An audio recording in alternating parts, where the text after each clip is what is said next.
Hey, welcome once again to ClassroomUSA.net, Street Level America, and USAHeartbeat.com. I love America. I totally agree with the founding fathers. They did a lot of work. I believe it's brilliant in the branch of government, in the branches of government, co-equal branches of government that they came up with, and we've been running successfully. I know we have our flaws. We need to fix some things, but to totally trash it and do away with the Senate and the Supreme Court and the presidents, like some of the Democratic socialists are talking about right now, is insane. Our founding fathers thought this through. It's worked for 250 years, and there are some people right now that want to throw it out. We've been talking with Michael Keating about the Christian roots of America. Remember the old TV show Roots? Going back to your roots? Our roots are in Christendom, and our roots are in a grounded form of government called co-equal branches, a constitutional republic, I believe. I hope I got the term correct there. The co-equal branches of government: House, legislative, House, Senate, the judicial, which is the Supreme Court. Don't pack the court, you just turn it into another legislative body. So you have the legislative branch, the judicial branch, and the executive branch. And they each have checks and powers so that not one branch has more power than the other. The Democrat socialists want to give all power to a House of Representatives, where it become kind of a Politburo, if you will. And it's scarily similar to Marxism and communism and socialism. What we're talking about with Michael Keating is the Christian roots in America, and what was in the founding fathers' minds when they came up with this form of government. Michael, thank you for round two of our discussion about the Christian roots in America. And I believe we're going to start it off. I'll let you take it away, but we going to kind of join where we left off at the Articles of Confederation. Well, thank you, Pastor Dave. It's great to be back here again, talking about one of my favorite topics. And yeah, we're going to pick it up and we'll jump right in. To do that, I'm going to share my screen again. And Pastor Dave, you got some comments. You just stop me whenever you can. And let's see what I have to do here to shell out. That's fine. I'll just listen along with everybody else because I love history, and I think the founding fathers were spot on. This government worked for 250 years, and dripping it up and throwing it out and starting off with something else is not a good idea. All right. Well, oh, here we are down here. I'm looking for in Zoom. That's a little different than Teams.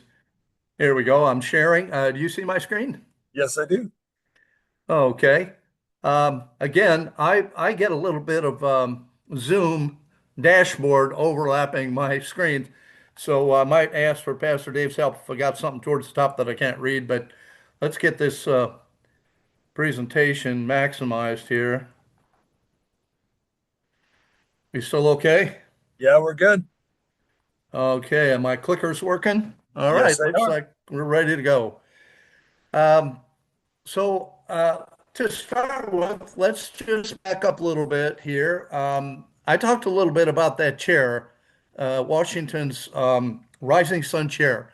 It's really a national treasure, and I went back and I added an inset so people could see the rising sun. Okay, I talked about it, but we couldn't see it. So there's a picture of it in the upper left there. That's what's the engraving in the back of that chair that Franklin looked at during the convention and wondered if it was a rising or a setting sun.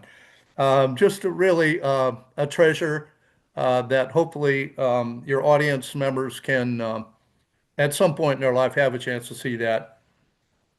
We I talked would about love the to. That's ratification process of the Declaration of Independence. It's kind of where we left off. We touched a little bit on Articles of Confederation, which is coming next. But I just want to revisit one thing that I actually got wrong. I watched the program back, at least part of it, to check the quality of the slides here, and was a little bit surprised how I said something. So we're going to go back and clean that up. So the Constitution was approved by the Second Continental Congress on the, I'm sorry, not the Constitution, but the Declaration rather, on the 4th of July. And it wasn't until the 19th of July, though, that they called for an official copy to be created. They called it an engrossed copy on parchment. Okay. Now, I had read an article that kind of talked about it being inscribed, so I imagine this was a some kind of an etching process. But as I looked at it deeper, it's not the case. And this is the official document right here that we talked about and looked at last week. And many people probably think this is in Thomas Jefferson's handwriting. Yeah, I had that impression for a long time because everybody knows Thomas Jefferson wrote the Declaration of Independence, right? Well, he did. He wrote the draft copies that this copy resulted in. And the process was that they called for well, he's kind of like the official scribe. He was the secretary of the Congress. In fact, the guy that they called, his name was Timothy Matlock. Now, I don't know how many people have ever heard of this gentleman. I certainly had not. But the handwriting on this document is his. And he was known for his, beautiful script handwriting. And so he endeavored to get the official copy down on paper off of Thomas Jefferson's, and of course had Adams uh, and Franklin's notations in the margins as well, and as well as the rest of the Congress that had met to debate the document. So we don't really know at this point in time, at least I can't deduce on those draft copies who made what comment. But it also is rather difficult for me looking at the copy to think that they just handed Timothy Matlock these 4 pages and said, have at it. I don't think that was the way it went. He took, I believe, what was it, 11 days? Well, maybe more than that. But in any event, it'll tell us here. And he's an interesting guy, by the way. He was actually the secretary of the First Continental Congress in Carpenter Hall. And we talked quite a bit about Carpenter Hall in that First Continental Congress in the last session. And he was, played a instrumental role at that time. But he became a clerk to the Second Continental Congress as well, and then he engrossed the United States Declaration of Independence on parchment. Uh, and the 50 delegates of the Second Continental Congress began signing it on August 2nd. Okay, so this was the ratification process, and it was unanimously adopted by all 56 delegates on the 4th of July. So they technically adopted it, and there was a window of time from the 19th on till they signed it on the 2nd of August. That was the creation of this official copy that we all know and love today. Matlock went on, to play a role in the Revolutionary War. He actually crossed the Delaware River with Washington's army, going on to the Battle of Trenton. So, he was a witness to more than just this history. But I wanted to get that straightened out. That is a handwritten copy. It's not an inscribed a type of engraved process, and that would come a number of months later, or they would do that. We talked about the inkwell, and then we'll flip ahead to where we left off at the Articles of Confederation here. Now, this was America's first Constitution, and we were under this until the Constitution ratified in 1789, was 87, 89. It took the place of this document. And this is, again, a work of the Second Continental Congress meeting in Independence Hall. And many regarded this as an example of the thoughts and the real intentions, the original intent of the founding fathers. Often look back to this document. And Abraham Lincoln would be a prime example of that because his views on the South not being able to secede from the Union were based on the Articles of Confederation. And the fact that this had language in it that would indicate that it was a perpetual union. You can see that up in the title of the document on the upper left that this was a perpetual union. It was never to be broken, and states did not have the right to secede from it. So um, it was signed by the notable people, listed there. And what that little inset there in the white text shows the 13 colonies, and they're in order of their approval and ratification of this document. And you can see it's a rather lengthy process. They technically approved it in November of 1777, and the states kind of gradually signed on to this all the way up till February of 1781. This encompasses a good portion of the Revolutionary War period. It might have had a lot to do with the time frame that it took to do this, and I don't have the exact facts on why this took such a long time to reach official status, but it did. And my guess would be that the country was so involved in the Revolutionary War effort that to pull the delegates together in a ratification process for this just wasn't top on the list. Okay.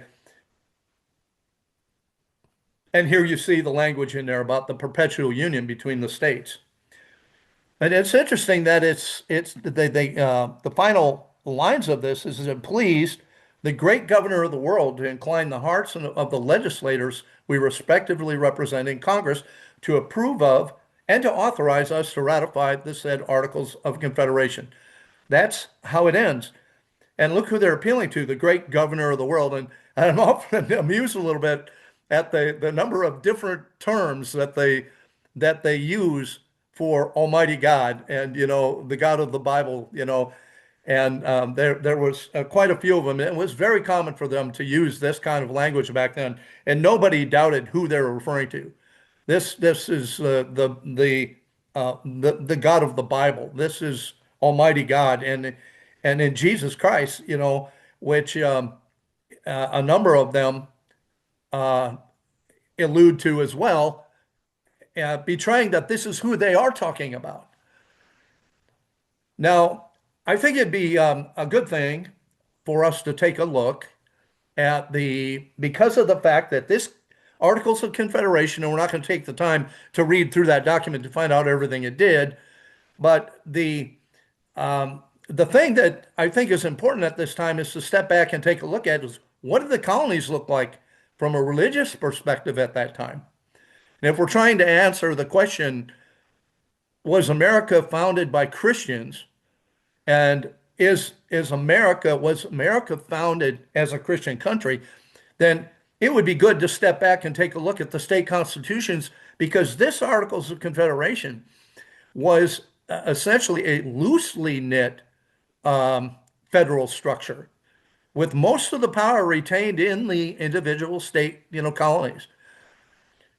So let's take a look at that. At that time, the country population was about 3 million people.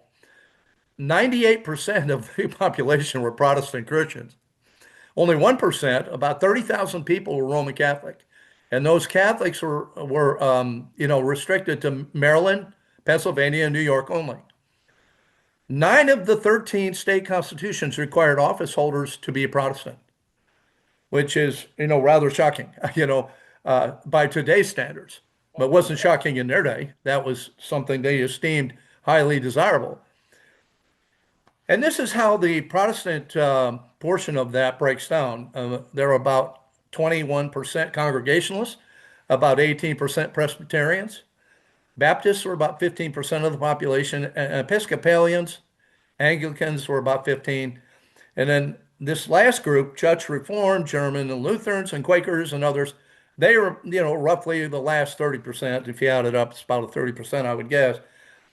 And then another group there that's listed. It's the enslaved Africans who made up roughly 20 to 40% of the population, depending on the southern colony you're looking at. And the Native Americans largely practiced distinct traditional or what they call syncretic spiritual paths that were unrecorded in official European style church censuses.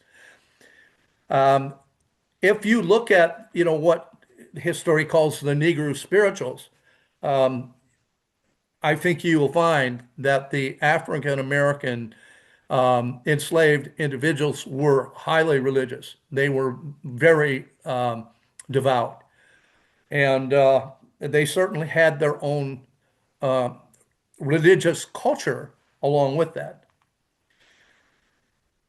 Now, if we graph all that on a map, this is what it looks like, and so you have an idea of what the colonies essentially looked like at that time. You have this reddish line towards the left. That's the boundary of the 13 colonies. And then you see the color coding there for the individual Anglican, Congregational, Lutheran, Presbyterian. And this is a pretty busy map. You can see how the Baptists and Roman Catholics they're not color coded. They're like pepper shotgun, pepper sprayed in there because they're spread out quite a distance. But this that you're looking at right here is the official breakdown of the religious structure of the 13 colonies about 1750. We're coming into the French and Indian War at that time, and then coming out of that shortly, we're going to the Revolutionary period. So let's have a look at each of these state constitutions, and we'll do it in order of the ratification of the Articles of Confederation. So the first state to ratify it was in 1777. And here's some of the language. Now, we don't read the whole thing, but we've extracted some parts in here that deal with the religious statements. And and they say in this that religion or the duty of which we owe our Creator and the manner of discharging it can be directed only by reason and conviction, not by force or violence. Now that's a departure from history right there. Most religions were imposed by force, with force. The Church of England was a prime example of that, which of course would be the Anglican Church. If we go back to that map, you can see what a significant portion of the color coding was the Anglican Church. Now, as we come up to the point where we're separating from the British colonies, that in itself gets to be a sticky situation. And they don't want the Anglican English Church now governing over here. Therefore, all men are equally entitled to the free exercise of religion, according to the dictates of conscience, and that it is the mutual duty of all to practice Christian forbearance, love, and charity towards each other. Now, that is literally a summary of biblical doctrine down there on the bottom. And we could get chapter and verse where we call that out, right? And then, but it's that the religion is the duty we owe our Creator. So, this was a founding document for this colony here. Now, South Carolina was the second state to ratify the Articles. And then the language they have in there, that we, the people of South Carolina, are grateful to God for our liberties. Well, this is highly interesting because here we are at this early stage, and they are acknowledging that our liberties come from God. They do not come from the state or from any government, that they come straight from God. South Carolina got it right, and they got it right here at the beginning of their state constitution. Well, of course, these colonies, when they consolidated all these sentiments, some of these weaved their way into the Constitution and the Bill of Rights. No person shall be eligible to sit in the House of Representatives unless he be of the Protestant religion. That is a requirement, a religious requirement to serve in government in South Carolina. 9 of these colonies had such requirements. All persons in religious societies who acknowledge that there is one God and a future state of rewards and punishments, and that God is publicly to be worshipped, shall be freely tolerated. The Christian Protestant religion shall be deemed the established religion of the state. Now, this is something that the federal Constitution would shy away from. In fact, this is where they did not want a clause like this in there. They don't want a national religion. Now, the states were free to do this. Those things not deemed established by by the federal government were left to the states. So the states could leave these criteria in place. I think you'll find that South Carolina had this in force for quite some time after the federal Constitution was ratified.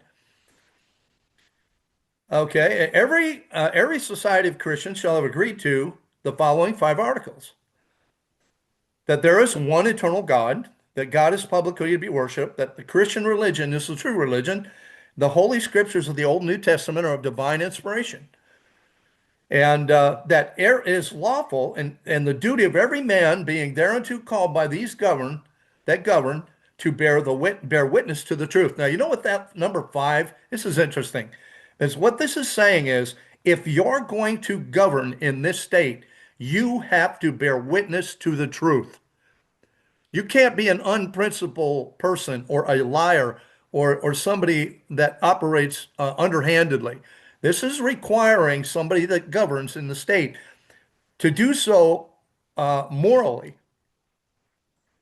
No person shall officiate as a minister until the minister shall have subscribed to the following declaration: that he is determined by God's grace out of the Holy Scriptures to instruct the people committed to his charge and teach nothing required of necessity to eternal salvation, but that which he shall be persuaded may be concluded and proven from Scripture.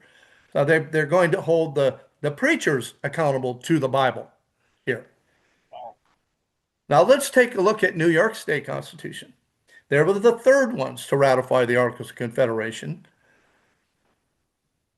And here it refers to, well, they had to take some sort of an oath. And it says, whereas the delegates of the United States solemnly declare in the words following, the laws of nature and nature's God entitled them, all men are created equal, and they are endowed by their Creator with certain unalienable rights. Does that sound familiar? Yeah, here's one that would go in. There's more than one state constitution have this language in it. Appealing to the supreme judge of the world for the rectitude of our intentions with a firm reliance on the protection of divine providence. This convention does further declare that the free exercise and enjoyment of a religious profession and worship without discrimination or preference shall forever hereafter be allowed within this state to all mankind. This is guaranteeing the religious exercise, free exercise of religion. And they're appealing here for the protection of divine providence. We'll see in a little bit why this is a repeated thing with our founding fathers, of this appeal to providence of God. And because they're about to live through a period of time where that was manifested in so many different ways that they all acknowledge it. And we'll talk about some of those quotes down the road here. Rhode Island was the fourth state to ratify the articles.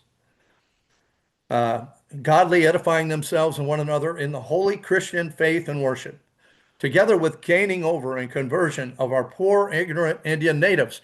Now, this is interesting. Now, here is Rhode Island writing into their state constitution a concern for that they need to present the Christian gospel to the indigenous Native Americans. They were concerned about them. They cared about them.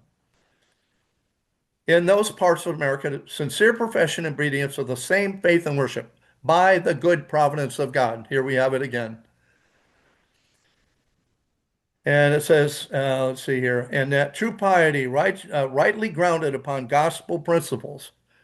What were they basing their compass on? What was their moral compass, directed by? The principles of the gospel. To secure them in free exercise and enjoyment of their civil and religious rights, appertaining to them as our loving subjects, and to preserve unto them that liberty in the true Christian faith and worship of God. And because some of the people inhabitants of the same colony cannot, in their private opinions, conform to the ceremonies of the Church of England, our royal will and pleasure is that no person within the said colony shall be anywise molested, punished, disquieted, or called into question for any differences in opinion in matters of religion. Well, as you saw in the colonies, there was quite a mix. There were all Christian persuasion, but there was quite differences of opinion of how the Christian faith should be expressed. And this was, I could tell you some colorful stories about, how this, this, came to bloodshed sometimes. The type of, white knuckle grip that people would have to their religious beliefs. It really, I'll interject this here, it really wasn't until the Revolutionary War when we faced a common enemy where all of these individual religious views decided they better band together and they started to tolerate each other on a higher level. Okay. Yeah. That they may be in better capacity to defend themselves in their just rights and liberties against the all enemies of the Christian faith. Now, this is kind of that sentiment that, look, we have enemies out there to our Christian faith, and we have to be united. That doesn't mean that they're going to have some document that's going to, require everybody to have the same religious beliefs, but the core doctrines and beliefs, they have to agree on. By their good life and orderly conversation, they may win and invite the native Indians of the country to the knowledge and obedience of the only true God and Savior of mankind. This is Rhode Island in 1778. In fact, the charter goes back to 1663, where and can you read this? Can you look at this and say that this was not written by a Christian people? No. They're governed by gospel principles. They're grounded on gospel principles. They're relying on the providence of God, and they're guarding against the enemies of the Christian faith. And then they're restating that there is only one true God and the Savior of mankind. And yeah, it's kind of hard to. This looks more like a church document than the state constitution, doesn't it? It does. Yeah. So Connecticut was the fifth state to ratify. At that time, they were continuing also to use their 1662 charter, which stated, "Our said people, inhabitants there, may be so religiously peaceable and civilly governed as their good life and orderly conversation may win, and invite the natives of the country." Yeah, do you see this? How many of these colonies had wrote right into their constitutions a consideration of the natives in their area?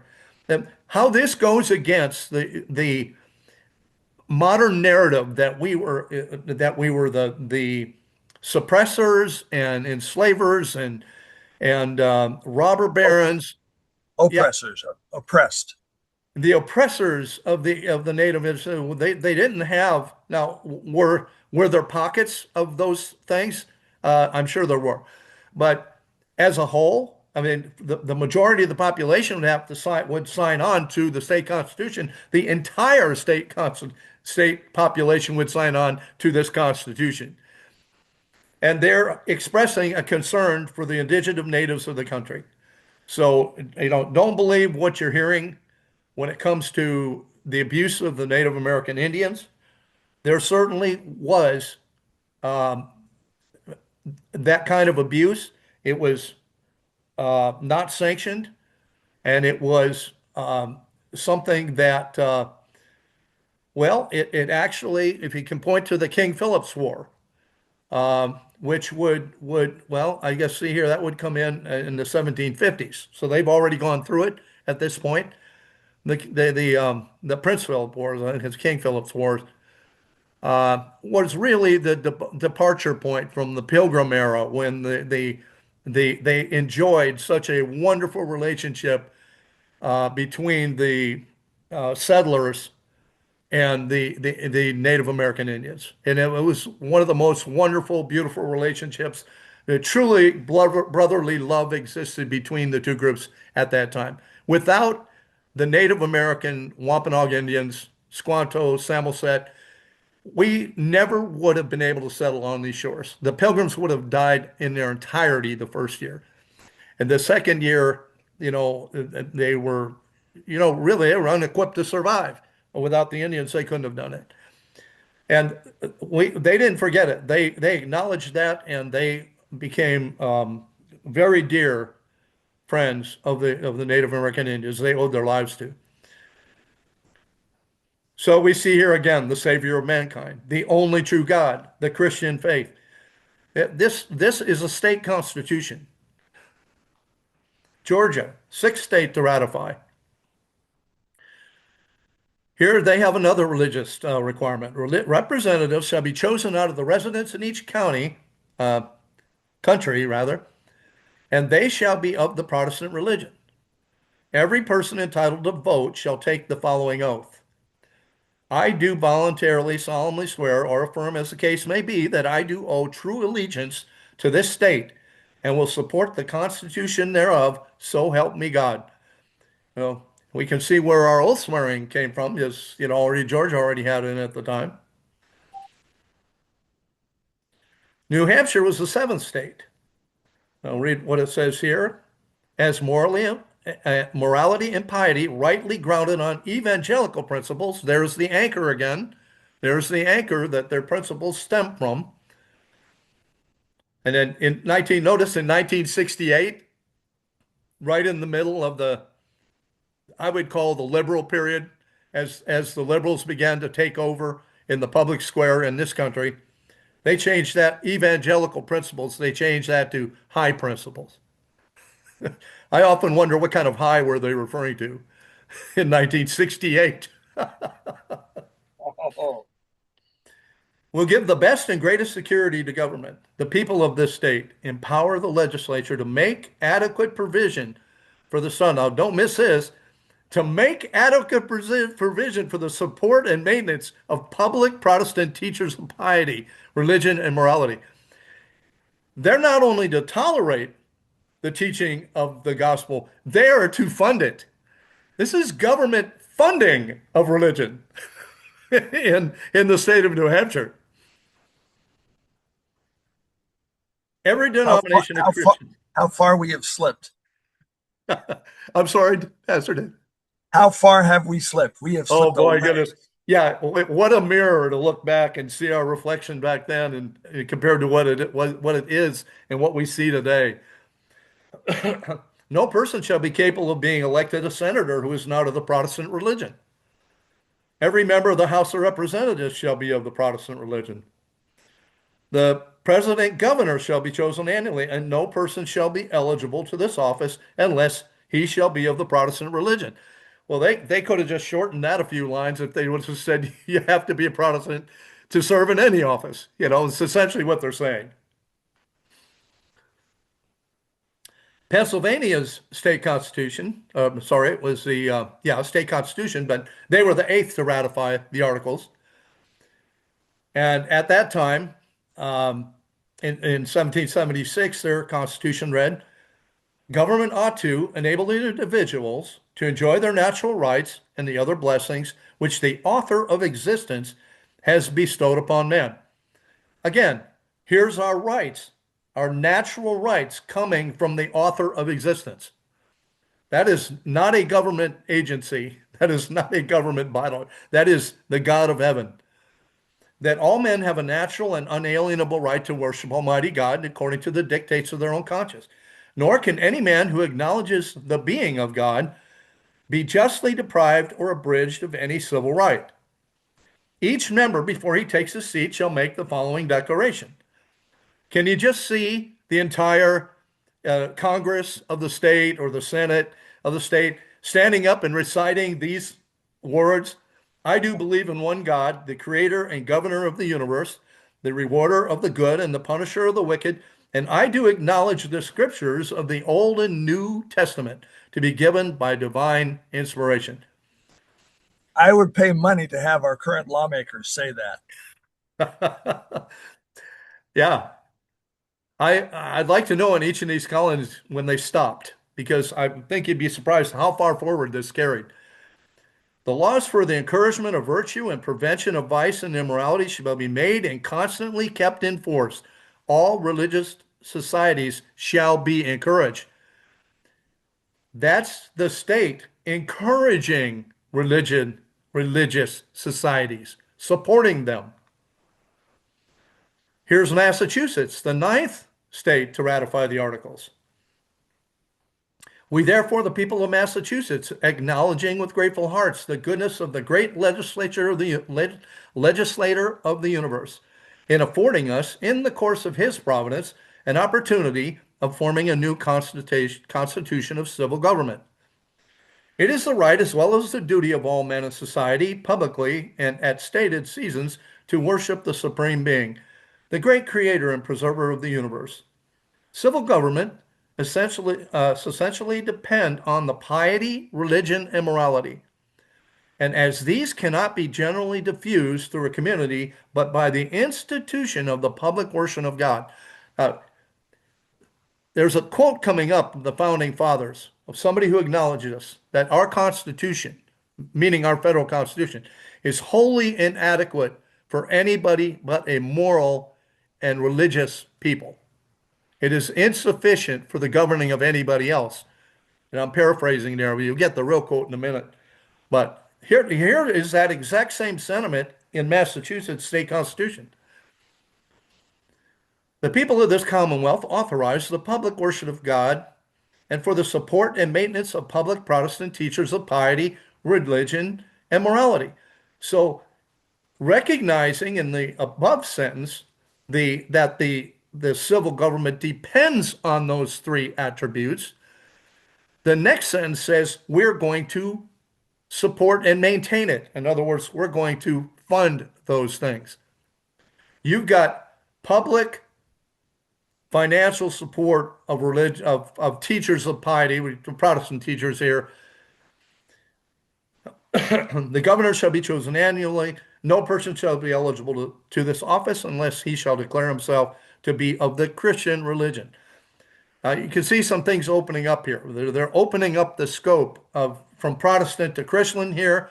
They're, because the Catholics, would play a role, a very, very minor role in the Constitutional Convention, but they only had one Catholic, was Carroll, and but he played a major, major role, and his religious beliefs weren't that different from the Protestants. And they looked at that and they said, well, he should be included, So there you can see that they're opening up. There's a very excellent video out there. It's called Backfired. And Pastor Dave, I sent that list of links. I know it's a lot of links, but if those Yeah, can be posted. we're gonna post all of those links on our websites, classroomUSA.net, streetlevelamerica.com, and usaheartbeat.com. We're in the process of rebuilding all of our websites right now to put more content out there, and we'll put the links on those websites. Excellent. I appreciate you doing that. And what that is a list of links that I had bookmarked and all of the videos there I have downloaded in my library of kind of the best of the videos that I've found out there, and primarily from two individuals. One of those is William Federer, Bill Federer. I regard him and one other gentleman, David Barton from Wall Builders. These are the two, I believe, the two greatest teachers of our original Christian history that we've ever had. And I encourage you to, anything you can find from any of those two guys is well worth having in your library and listening to, watching. But so to kind of shorten the process for you, I did a little bit of homework for you and put a list of links together to get you quickly to those places. And one of those that I would encourage you to start with is called Backfired. And he has, that's from William Federer, by the way. And he has a subtitle on it. It was called A Nation Founded on Religious Tolerance No Longer Tolerates Religion. It's the subtitle of that video. And he does a great job of not only defining the Christian roots, but also the slide, how far we've slid. Now back to Massachusetts state constitution. They had an oath to swear that I do declare that I believe the Christian religion, I believe the Christian religion and have a firm persuasion of its truth. Uh, North Carolina was the 10th state to ratify the articles. And their constitution says that all men have a natural and unalienable right to worship Almighty God according to the dictates of their own conscience. That no person who shall deny the being of God or the truth of the Protestant religion or the divine authority, either of the Old or New Testaments, who shall hold religious principles incompatible with the freedom and safety of the state shall be capable of holding any office. So that's an inverted statement of the same that you find in the other one. So anybody who doesn't agree to these things is ineligible. That there should be no establishment of any one religious church or denomination. New Jersey would be the 11th state to ratify the articles, and that their state constitution said at that time that no person shall ever be deprived of the inestimable privilege of worshiping Almighty God in a manner agreeable to the dictates of his own conscience. No Protestant inhabitant of this colony shall be denied the enjoyment of any civil right. All persons professing a belief in the faith of any Protestant sect who shall demean themselves peacefully under the government shall be capable of being elected into any office. Delaware was the 12th. I do profess faith. This is every member had to recite this before taking their seat. And that would be in their Congress and their Senate, and probably even the governor's office. I do profess faith in God the Father, in Jesus Christ, his only Son, and in the Holy Ghost, one God, blessed forevermore. And I do acknowledge the Holy Scriptures of the Old and New Testament to be given by divine inspiration.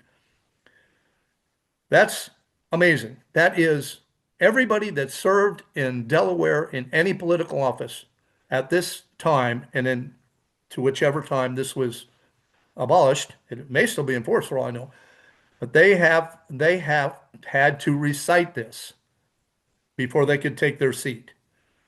And this is a wonderful professional faith. I mean, this is something that you would it's more like a prayer, you know, than something of a state constitution. Maryland was the 13th and final state to ratify the articles.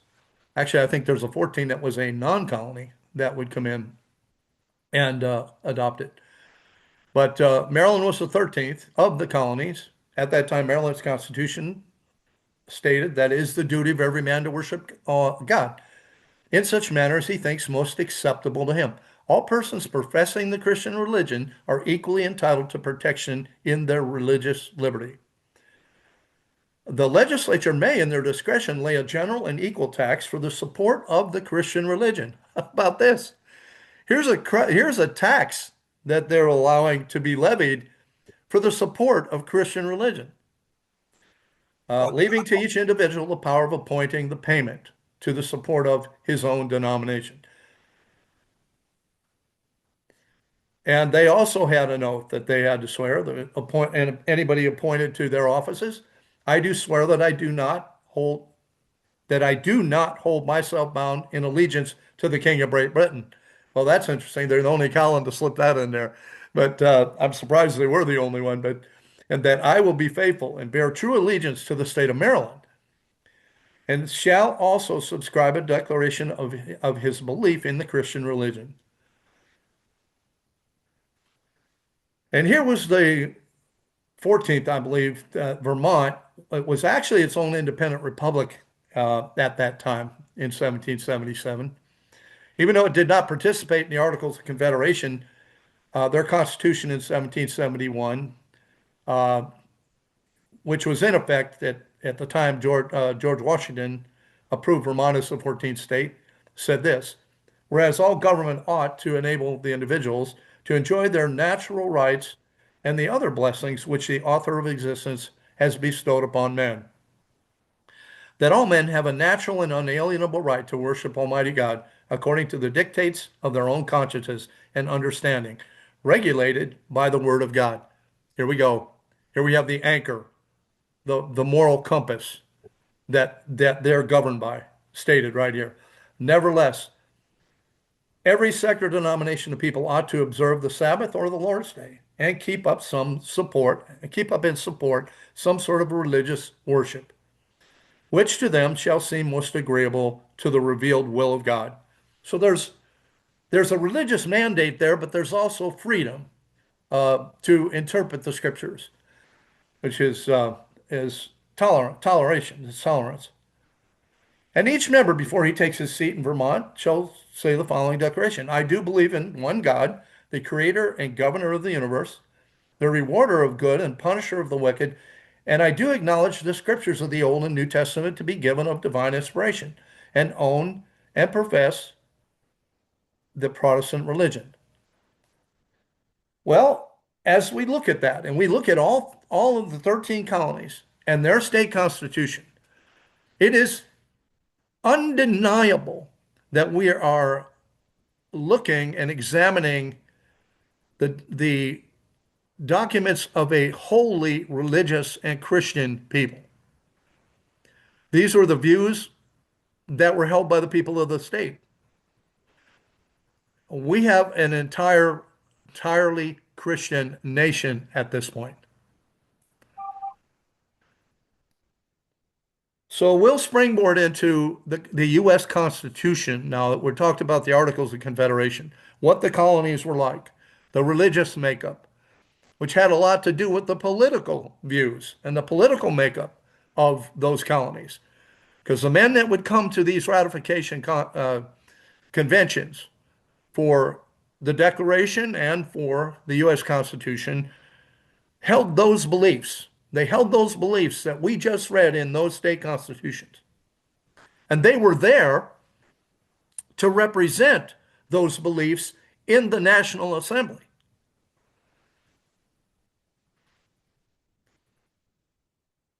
We're not going to go too deep into the Constitution process here.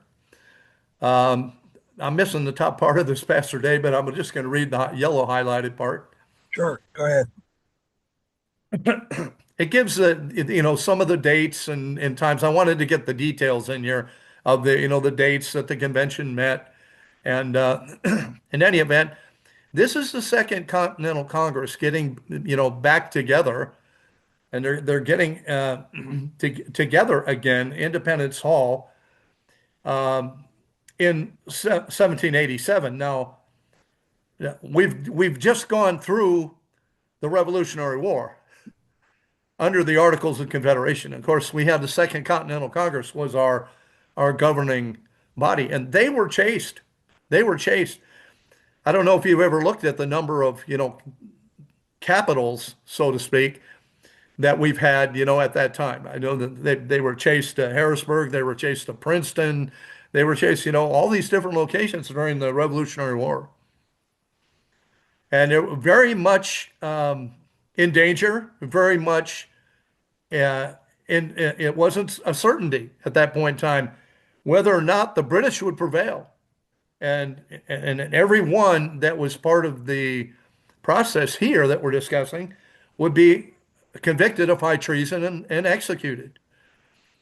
So there was fear of that. There was concern.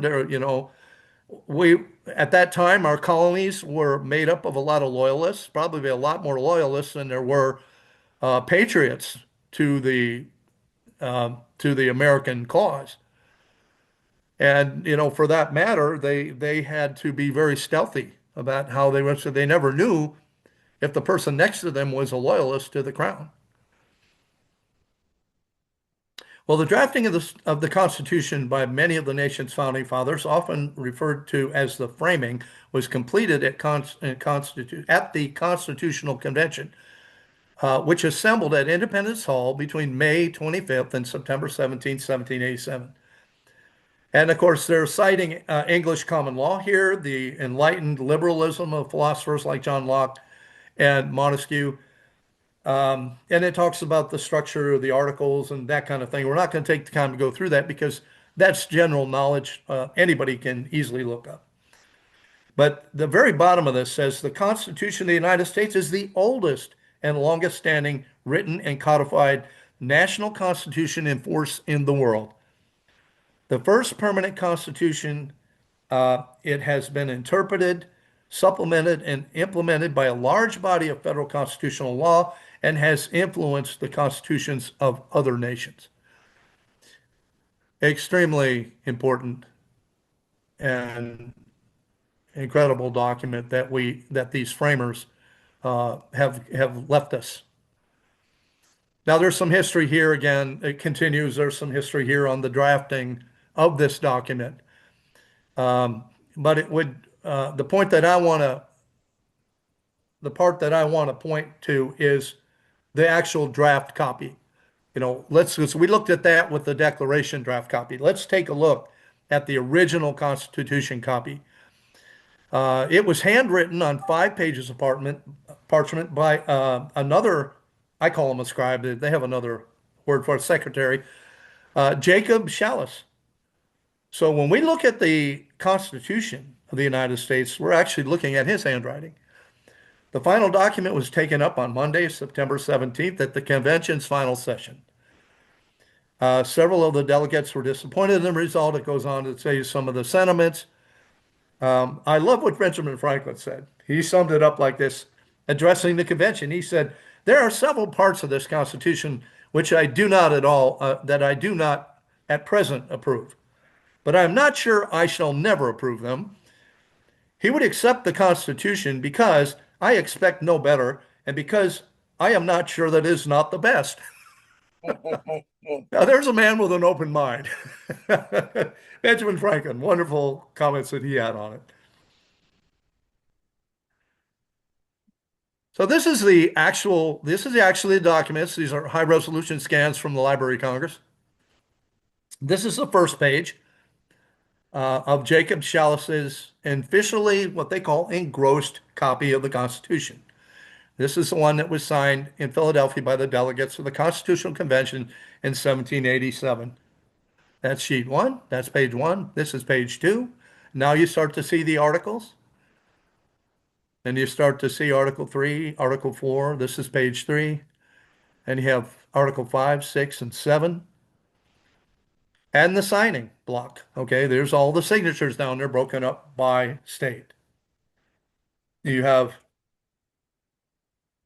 George Washington right here. So that is our national constitution. That is the Constitution of the United States. So what did our founding fathers say about the Constitutional Convention? You'd be surprised how many of them had some interesting comments about it. I will say this, I'm going to present the good, but uh, I have a document in my files that the founding fathers of the comments that they made either at or shortly thereafter the Constitutional Convention. And they are full of doubt and unbelief whether they accomplished anything good or, they weren't this glowing testimony to the outcome. But then as time progressed and they stood back from the proceedings and they looked at what they had created, they were astounded. They were astounded. They realized that what had occurred was greater than the sum total of everybody present there at that convention. George Washington, and I don't know if you know about the relationship between the Marquis de Lafayette and George Washington. We don't have time to really go into it in this presentation, but uh, the Marquis de Lafayette was a vital part of the Revolutionary War effort. He was over here to learn and take the principles of freedom back to France, which did not work out for him. In fact, he got thrown in prison the minute he got back there. But George Washington, they had another idea. It was called the French Revolution. Okay, and they ended up with something totally different. But George Washington, Marquis de Lafayette was like an adopted son to him. There was a great age difference between the two.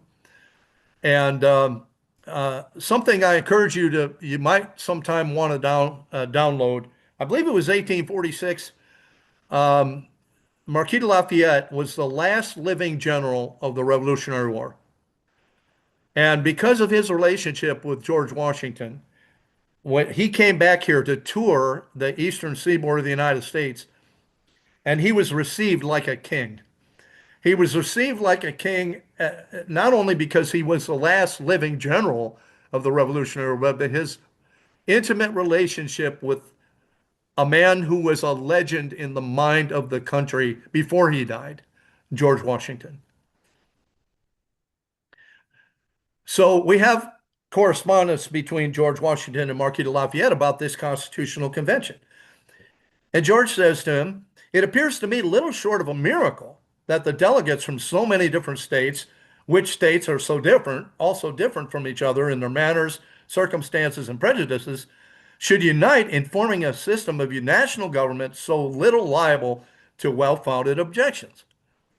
Washington is pointing out here, they really don't have any idea how all of these minds can come together with one, in one opinion. He later writes to Lafayette a couple months later. Now, he wrote that previous one before the process had finished.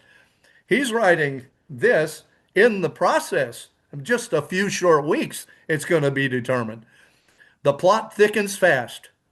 A few short weeks will determine the political fate of America for the present generation and probably produce no small influence on the happiness of society through a long succession of ages to come.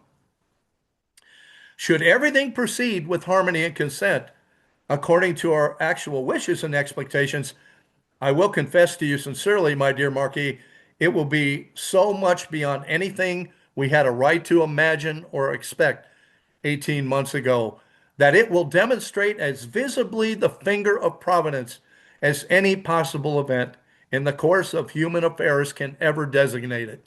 Wow. Oh, you stand and pull that statement apart. The language is different than the way we speak today, Oh, but so yes. powerful. It's so powerful the way Washington wrote that, that he's saying, if this plays out and we're successful, you are watching the finger of divine providence at work.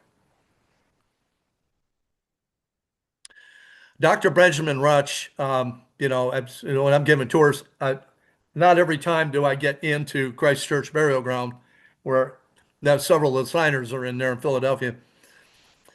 One of those is Dr. Benjamin Rush, and he is such a pivotal role in the foundations of this country. Definitely somebody that is worth studying in history. And this is what Dr. Rush had to say about the convention. He proceeded to consider the origin of the proposed Constitution and fairly deduced it was from heaven, asserting that he as much believed the hand of God was employed in this work as that God had divided the Red Sea to give up a passage to the children of Israel or had fulminated the Ten Commandments from Mount Sinai. Wow. He's linking the success of this document and the coming together of the states and the colonies' minds to a single purpose was on a level that could only have been inspired from heaven and was on the level of the dividing of the Red Sea and the Ten Commandments from Mount Sinai. Uh, just exactly how esteemed did they hold our Constitution? And this is a rather incredible statement. And this is right after its ratification that he said this. Those sentiments would only strengthen as time would go on. James Madison, who a lot of people regard as the author of the Constitution, he wrote a letter to Thomas Jefferson, the author of the Declaration, and he said this: the great objects which presented themselves to the Constitutional Convention formed a task more difficult than can be well conceived by those who were not concerned in the execution of it. Adding to these considerations the natural diversity of human opinions on all new and complicated subjects, it is impossible to consider the degree of concord which ultimately prevailed as less than a miracle. And we have all these founding fathers with the same sentiments stating it in different, verbiage. And finally, here's Charles Pinckney. He's a South Carolina delegate, was a signer of the Constitution. He said this: When the General Convention met, no citizen of the United States could expect less from it than I did. There's an optimistic beginning, huh? So many jarring interests and prejudices to reconcile. The variety of pressing dangers at our doors, meaning the Revolutionary War, even during the war, were barely sufficient to force us to act in concert and necessarily give way at times to each other. But when the great work was done and published, I was not only most agreeably disappointed, what a way to say that. He was disappointed that it failed because he had thought so. But he was agreeably disappointed because he was glad it succeeded. Well, we don't necessarily write like that today, but you pull that apart, you can see it's not at all that he was disappointed in the document, but struck with amazement. He was struck with amazement. Nothing less than that superintending hand of providence that so miraculously carried us through the war could have brought it about. So here's another participant that saw the hand of providence at work in the success of this document. He saw no way that they were coming, particularly the way the Constitutional Convention started. Nothing but bickering and infighting and arguments. Everybody arguing with their own political interests for their 13 colonies. Absolutely no central consensus was taking place until Benjamin Franklin stood up and had a call for prayer. And I believe I have that quote in here coming up, so I won't try to paraphrase it right now. We'll read it when we get to it. But that, my friends, was the defining moment. That was the event that changed the entire nature of the Constitutional Convention when they implored the God of heaven to participate in the proceedings. Before we go on to some of those quotes from those founders, and that's really the point of this second half, is to get to the quotes. What did they say? But let's take a look at, let's do a little history here and take a look at Philadelphia. Now, you go there today. This is an aerial view, satellite view of a lot of these locations of what we're talking about. And we'll start off here by Independence Mall. I don't know if you can see my cursor wiggling around down here, but this is Independence Hall right here. Here you have the signing room is in this corner down here on the ground floor. And then you have this is Congress Hall over here.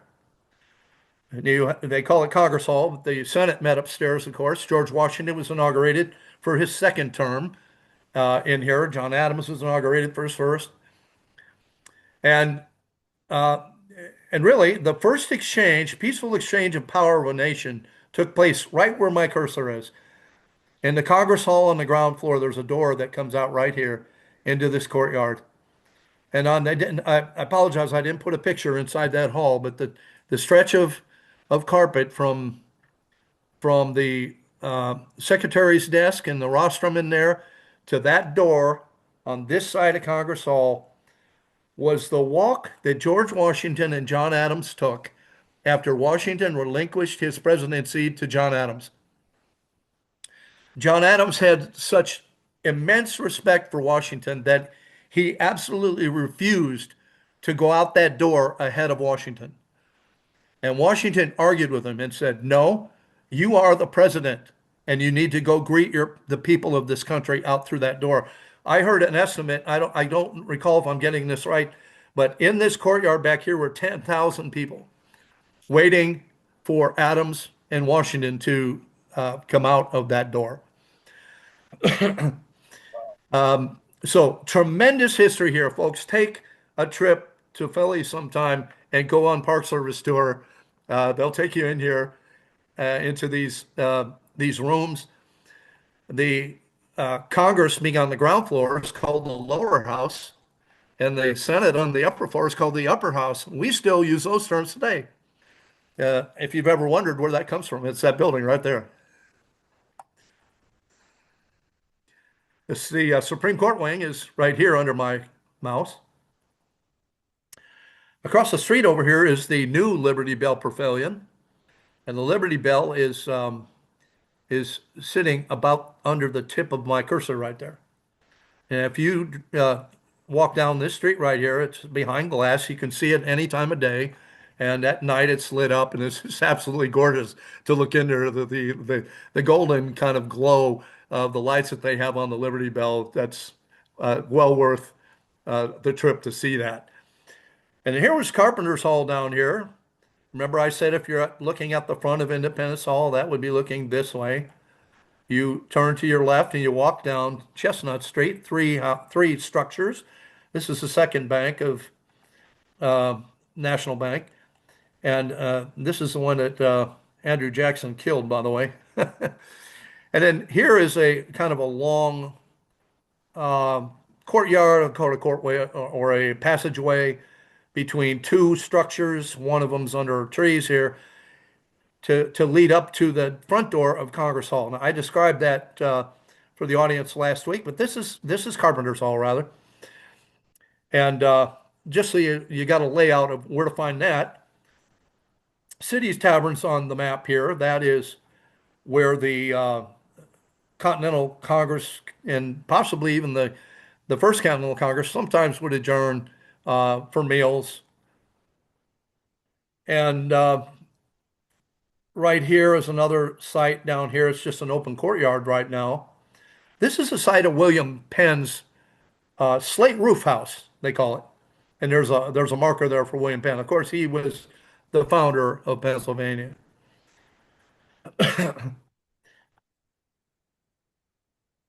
Now, if we come up to the top here, there's two sites that I'll point out last year for you. The first is this one, and I'll draw a little bit of a rectangle around it right here. That area right there. That's called Franklin Court, and this is, of course, a modern map. This is what you'll see today. I'm going to show you. I'm going to show you some pictures of this, of the excavations that took place in 1953, and some history about Franklin Court here. That's the first site we'll visit. The second site we'll visit is over here, this one right here. Now, this is the old Liberty Bell Pavilion, and for years and years, my family we used to vacation here on the 4th of July, many years. And so that was usually when we'd find ourselves here in the city. But if you drove down any of these streets, you would have this is a green bulletproof glass enclosure originally, and you could drive by and see the Liberty Bell anytime. Just drive down that street, and you would see the Liberty Bell inside this. Okay, it's just really wonderful to just it's just a commonplace thing. It's like an old friend, anybody in the neighborhood just so used to seeing it. Not quite as accessible now, but viewable from Chestnut Street here. But this, at the time we were visiting here during those years, they had not excavated this yet, but they knew that the house that George Washington stayed at during the Constitutional Convention sat underneath this Liberty Bell Pavilion. I don't know if that had something to do with why they put the pavilion there on top of it, but for whatever, they decided that it was time to excavate that. So they moved the Liberty Bell, built this new pavilion, and it freed up this area that they could take this apart and dig down. I'm going to show you pictures of all that here. So let's first stop off at Franklin Court. Now, I made the comment in part one that we didn't really have much respect for our founding history. And this is a prime example of it because this is the site of Benjamin Franklin's house and print shop and his tenements, his tenant houses. And it was according to a Park Service historian that I talked to, was lost to history. You see this archway here in the lower left. This is just a wonderful relic to have still to this day. Here you see it on the right side.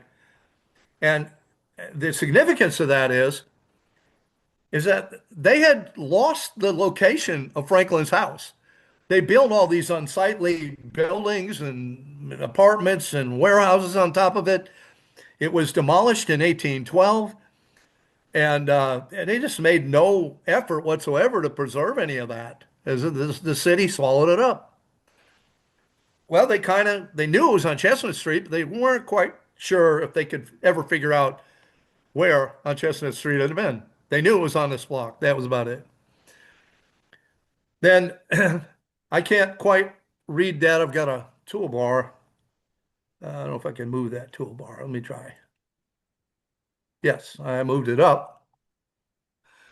Yes, now I can read it. Oh, I got the toolbar to go away.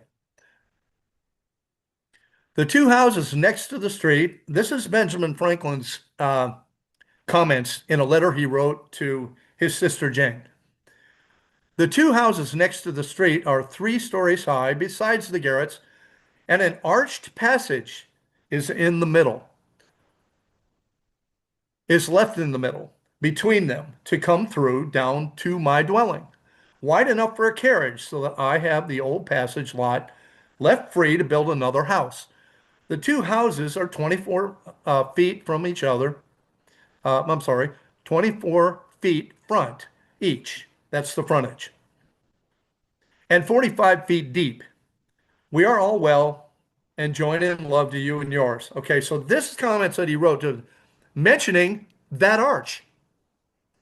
And he wrote this in 1787. Hey, that's the year, May 30th of 1787, they were in the midst of the Constitutional Convention. So this archway was there, and they know that Franklin walked through this arch or took his carriage through this arch every day that he went to the Constitutional Convention. And it may have been there earlier than that, and he may have walked through it to go to some other events in the city. I mean, it's obviously a structure that remains to this day that we can link directly to Franklin. If he walked through that arch, he'd recognize the bricks on the wall. So how lovely is it for us to have that today? Now, the story that I was told by the Park Service historian, and I cannot find any accounts of it online, so I'm just telling you, that's where I heard this. And he was the one that gave me well, he actually brought these photographs out and let me take pictures of them. So the pictures that I'm showing you are pictures that he brought out for me to take while he was telling me that story. He said that somebody was renovating the front of this building on the left side here, and they pulled the facade off, the cladding off. And lo and behold, this arch was behind there. Well, they thought it was really a beautiful feature that, that they didn't associate it with Franklin at all. And it wasn't until a Park Service representative, and we're talking about the early 1900s here. Um, I can't tell you the year because I know he told me at the time, but I don't recall. I did get the impression it was, before 1920, probably might have been 1905, somewhere around in there. But I can't document this from someplace for certainty. But he said that the Park Service person had read Franklin's letters, and he remembered this passageway, and he said Franklin's house was in line with that arch. Now we know where it was. So now they went to the city and they said, we've got to fix this. The city had to buy up all those buildings back there. They had to demolish them. Oh, this is interesting. Now my clicker does not work. I may have to get out of this and come back in. Okay. Now I've reset it. I'm good. Um, and then they had to do the archaeological excavation. Now, no, it wasn't until 1953 they decided to do this. But now you can see they're digging down and they're uncovering the walls of Franklin's house, the privy pit, um, some of these other structures, and judging by where they're at right now, I would say they're closer to the print shop than his house. The house would probably be behind us. He also brought out for me the archaeological, blueprint, that they made about what they found. And it, gives some distances. It gives the location of different things that they've identified. And And it's interesting to study that. I've leave it up on the screen there for a little bit for you. You guys can wind the video back and maybe study that if it's clear enough for you. You probably might be able to find that online and clearer than these are from a photograph I took of what he brought out. Now that part was, I believe, the print shop. This is more of Franklin's house. You can see the print shop to the left there, where it says Franklin's print shop. Then you have Franklin's tenants' houses. So, and I'm reverted here. This would be Chestnut Street would be Market Street rather would be all the way to the right. Franklin's house, I believe, would be to the left still. That means that this is Franklin's house. I had that flip, sorry. Now, if you look at that for a second, I'll talk to you a little bit when we see some structures here. Just kind of keep in mind the those yellow circles there. And this is what they did. Once they did the excavations on the left side, they covered it over. They erected a steel skeleton the size of his house and the size of his print shop directly over the foundations. So this is, the height. We know an incredible amount of these structures, of information on these structures, because Franklin, particularly the house, because Franklin was out of the country. I think he was in France at the time he was constructing this, and his wife Deborah was overseeing the construction of the house and describing everything to Franklin in letters back, to England or wherever he was, England or France. He may have been in England. Um, but the letters are extremely detailed, and they describe different rooms, every room in here, and oh, the curtains, I've selected this, and the fireplace mantle, this is what this looks like. Well, if you look at these little kind of segment structures that are sticking up out of the ground, those are viewing portals where they've left it open to the archaeological excavations underneath under glass.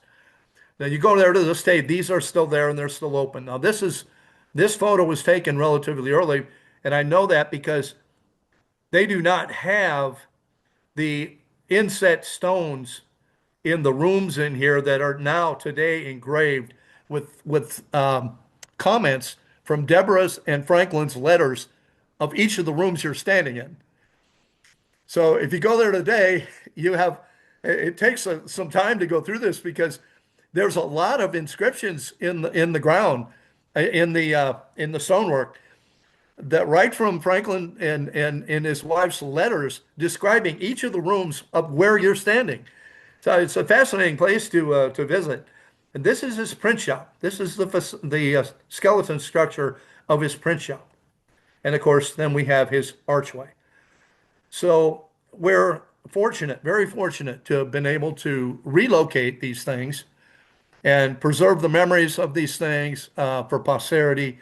There's quite a bit more I could say on that. His tenant houses are up here, and there's actually more original stuff that is there today that is to be seen in those houses. There's structures contemporary with Franklin that are still in there. And then in this, of course, is the infamous arch. And if you can just imagine Ben Franklin, walking straight at you on his way to the Constitutional Convention, and it's just kind of fun to imagine. Yes, it is. One of the things I like about going deep into this history is, and we're hearing, and I'll be honest, we've been trying to get permission from, I think, Independence Hall or whatever, to interview the rangers and talk about these locations. Now, I'm not saying you're saying this. I'm saying this, and here's why I'm saying we're having a hard time getting access to this to do interviews, podcasts, and so on and so forth. Now, I don't know why that is. There's a big controversy right now with Smithsonian that is tending to be more activist in their depiction of history than just telling the facts. One of the reasons we like doing what we're doing now is we're just giving you the information. We're just giving you the facts, and that's part of why we started Classroom USA was to really get out factual information without uh, any kind of woke ideology. Yeah, well, I'm sorry to hear about the roadblocks, but I'm not surprised because I've run into the same. Um, if I take any groups through the yard, I keep them small, and I try not to draw too much attention, and I'm not going through there with a film crew or something like that. Right. I understand. That's when you're going to get some pushback. You got a film crew in there, somebody's going to come up and say something.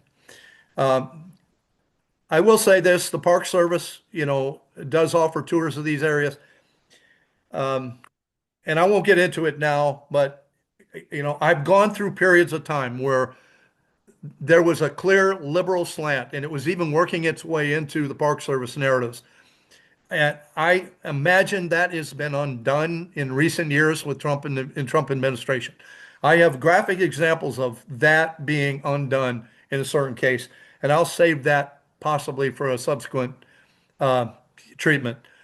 Okay. But here we're looking from the vantage point of his house, looking at his print shop facade and through the archway. Very beautiful courtyard. They've done a great job. The buildings are still rather unsightly on both sides of this, but they've erected these large concrete walls and on the right side of it. By the way, on the right side here, through these doors, is a Benjamin Franklin museum. And they have some interesting artifacts in there. I mean, I have photographs from in there, but not fresh in my memory. But his, what they call the accordion. It was a musical instrument. It was basically like, I don't know if you've ever run a wet finger around a glass, wine glass. He used that principle to create an instrument. And he turned that on its side and pedaled it with a pedal like a sewing machine. And then you could wet your fingers and make music with the glass that was going around. Harmonica, I think he called it. That's in there. He's got one of those. And Ben Franklin was very clever. He had a lot of interesting inventions. Some of them are in there. So don't miss that if you go. Um, you can access this courtyard through the arch. And also, if you're at Carpenter Hall, you can cross the street, walk down a little bit. They have a gate there, but during the day, that gate is usually open. If the gate's open, you can walk through and you're looking through it right here. That's an alleyway. And that would go out to Chestnut Street and Carpenter Hall will be just back in there. So you can get in here from that side.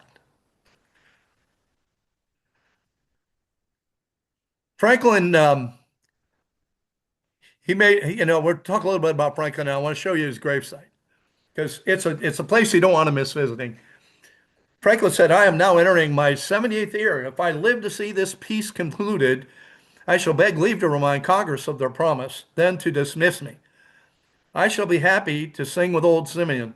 Now lettest thou thy servant depart in peace, for my eyes have seen thy salvation. So it's just a comment he made about, he's going on in years and thinking about, he's going to pass away here. And that eventually, of course, did come. And Benjamin Franklin was buried right here. And I will have to back up on the map to show you where that is. I didn't point it out. I'm sorry. But that's actually one street up further from the arch, which is Market Street. You got to go up one more street and turn to the left. If you're at Franklin's Court there, you just continue to walk up one more block, take a left, and then you will walk by this open section. This is a wrought iron fence that's inset into about a 7 or 8 foot high brick wall that encompasses Christ Church burial ground. And you know, people all day long will reach it through the bars there and they'll throw pennies in on there. Pastor Dave, can you figure out why they throw pennies in there? Uh, they do that with the military. There's a significance to it, and there's certain denominations of coins mean you saw the person die in action, you served with them in the unit, and a nickel means this, and a quarter means this, and so on and so forth. Um, you got me. Why the pennies on Franklin's tomb? Well, that is absolutely correct what you just said, and you will find pennies and coins of all kinds on graves all over. But that's not the reason on Franklin's grave. There's another reason on his. He made Uh, a famous statement, a penny saved is a penny earned. okay.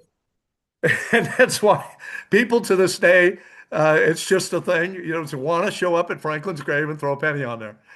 And it's just a way to honor him. I've got a lot of pictures of this. Pictures from the other side of the fence. I've been in there many times. I've stood right at this from the inside. But it's nice to see it from the outside because this is the vantage point. Passersby are going by this all day. And on the wall to my left here, on the brick, there's a plaque. And Franklin wrote his own epitaph that he wanted posted by his grave. And this Of is what course he it would. says. You can see his sense of humor. The body of Benjamin Franklin, printer, like the cover of an old book, its contents torn out and stripped of its lettering and gilding, lies here, food for worms. Yet the work itself shall not be lost, for it will, as he believed, appear once more in a new and more beautiful edition, corrected and amended by the author. And it's just tremendous. I mean, even in death, Franklin is still reaching out to us with his sense of humor here, uh, and which he was noted for. So I just want to point that out to you. So let's just take a trip over to the second location, the archaeological location here. And this, of course, is what they call the president's house. That's because Washington stayed here during the convention. Of course, the people that own the house, they are known identity, and it was their house. But he used it while he was here, and this is what it was thought to look like. It's a painting or engraving at the time, lithograph maybe. Uh, and this is the layout, the plan view of it, of what this looked like. Now, the main structure of the house up here that they're going to be excavating is here. This building is the brand new, this dark magenta color is the brand new Liberty Bell Pavilion. So you can see it's part of it is over the top of some of it, and the original Liberty Bell Pavilion was on top of a major portion of this in this region.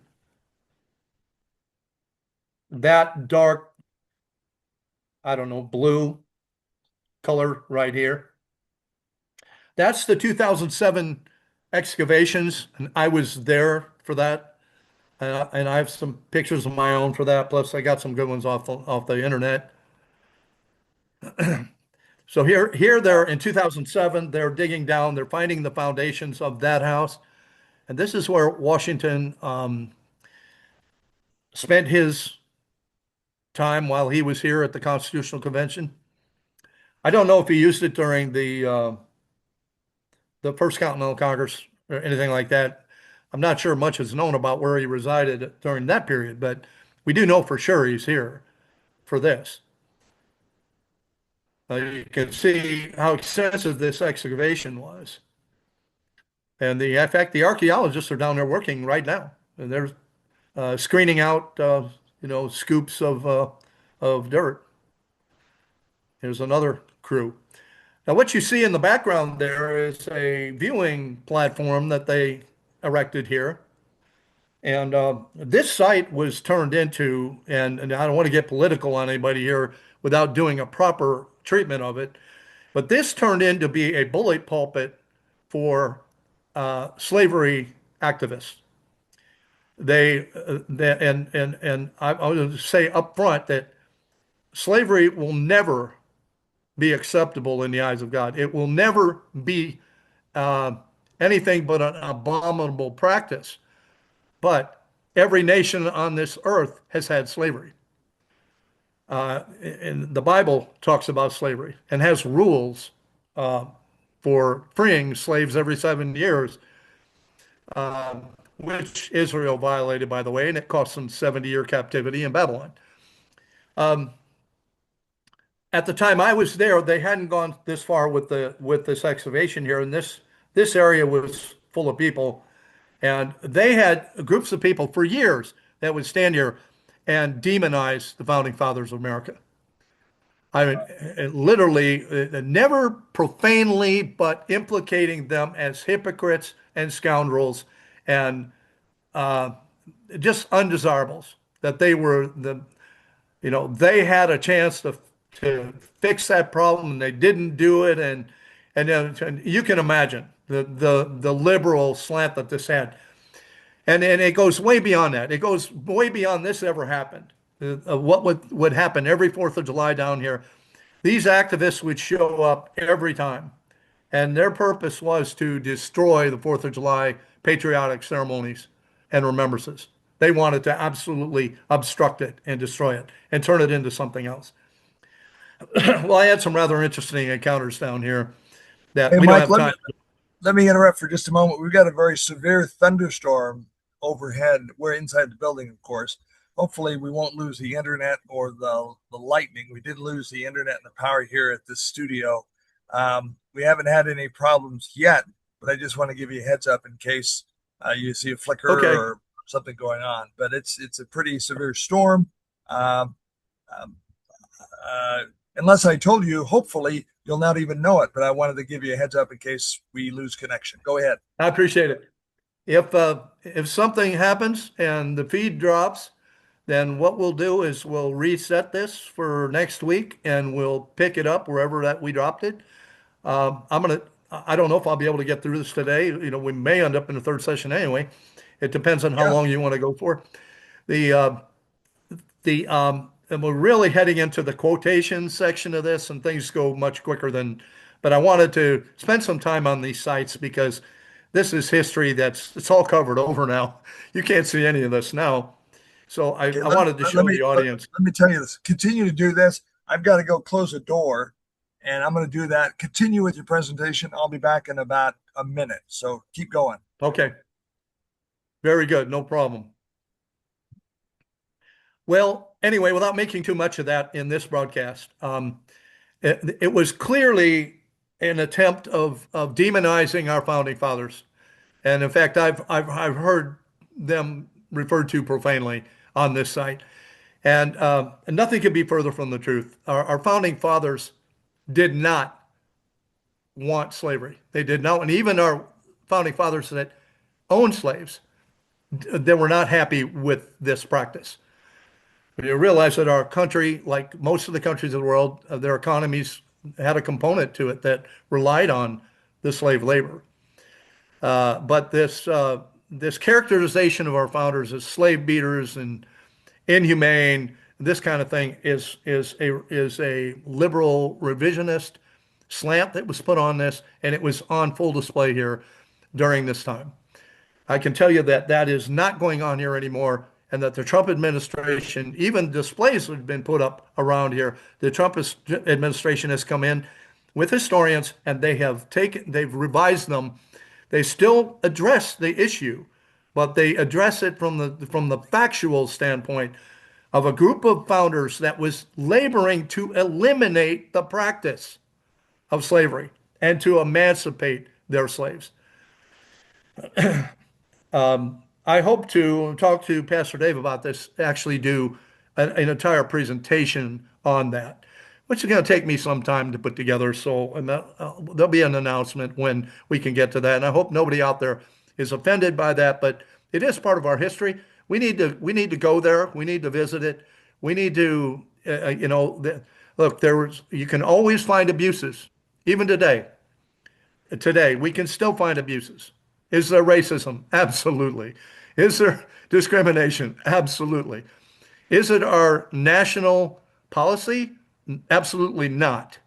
Absolutely not. And those examples are minor, they're relatively few, and not representative of the whole, and not representative of what we want to be as a country.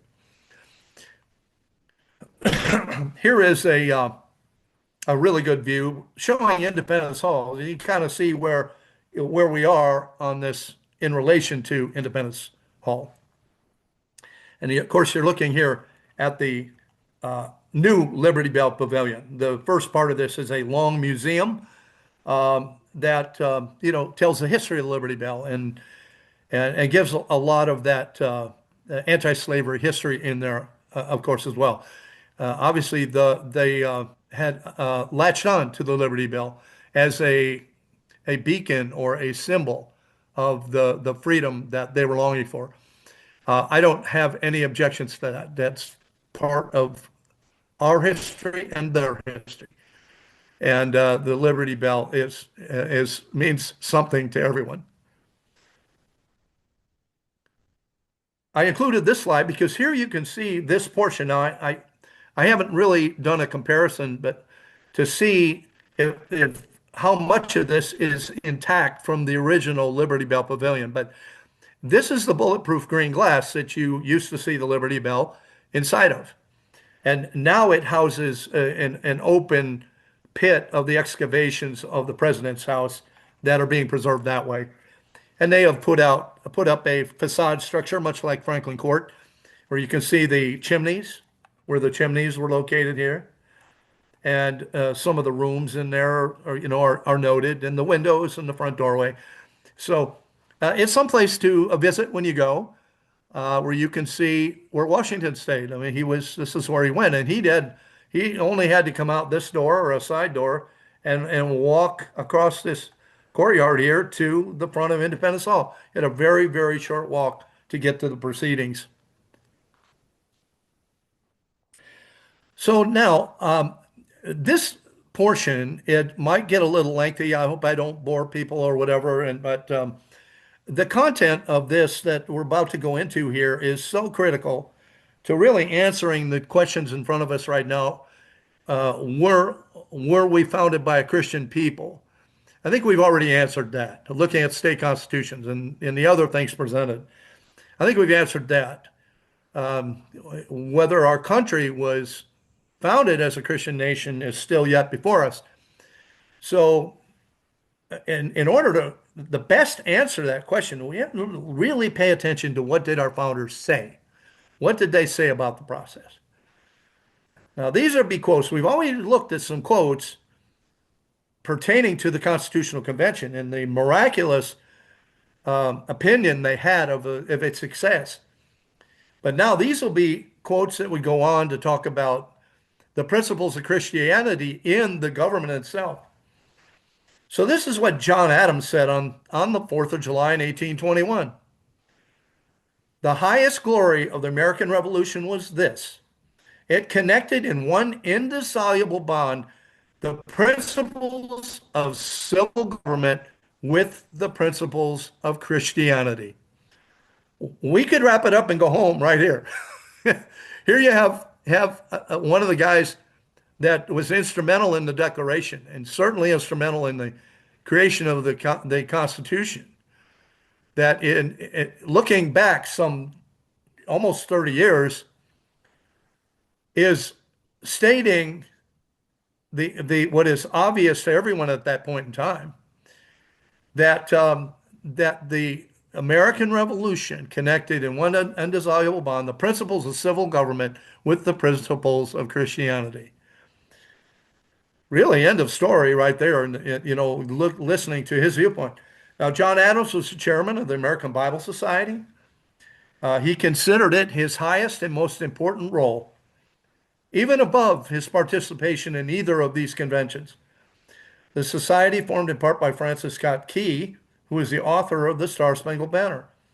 They elected the former president of the Continental Congress, Elias Boudinot, as his first president in 1816, followed by John Jay, the first Chief Justice of the Supreme Court, John Quincy Adams, the sixth president of the U.S., Rutherford B. Hayes, the 19th president, and U.S. President Benjamin Harrison.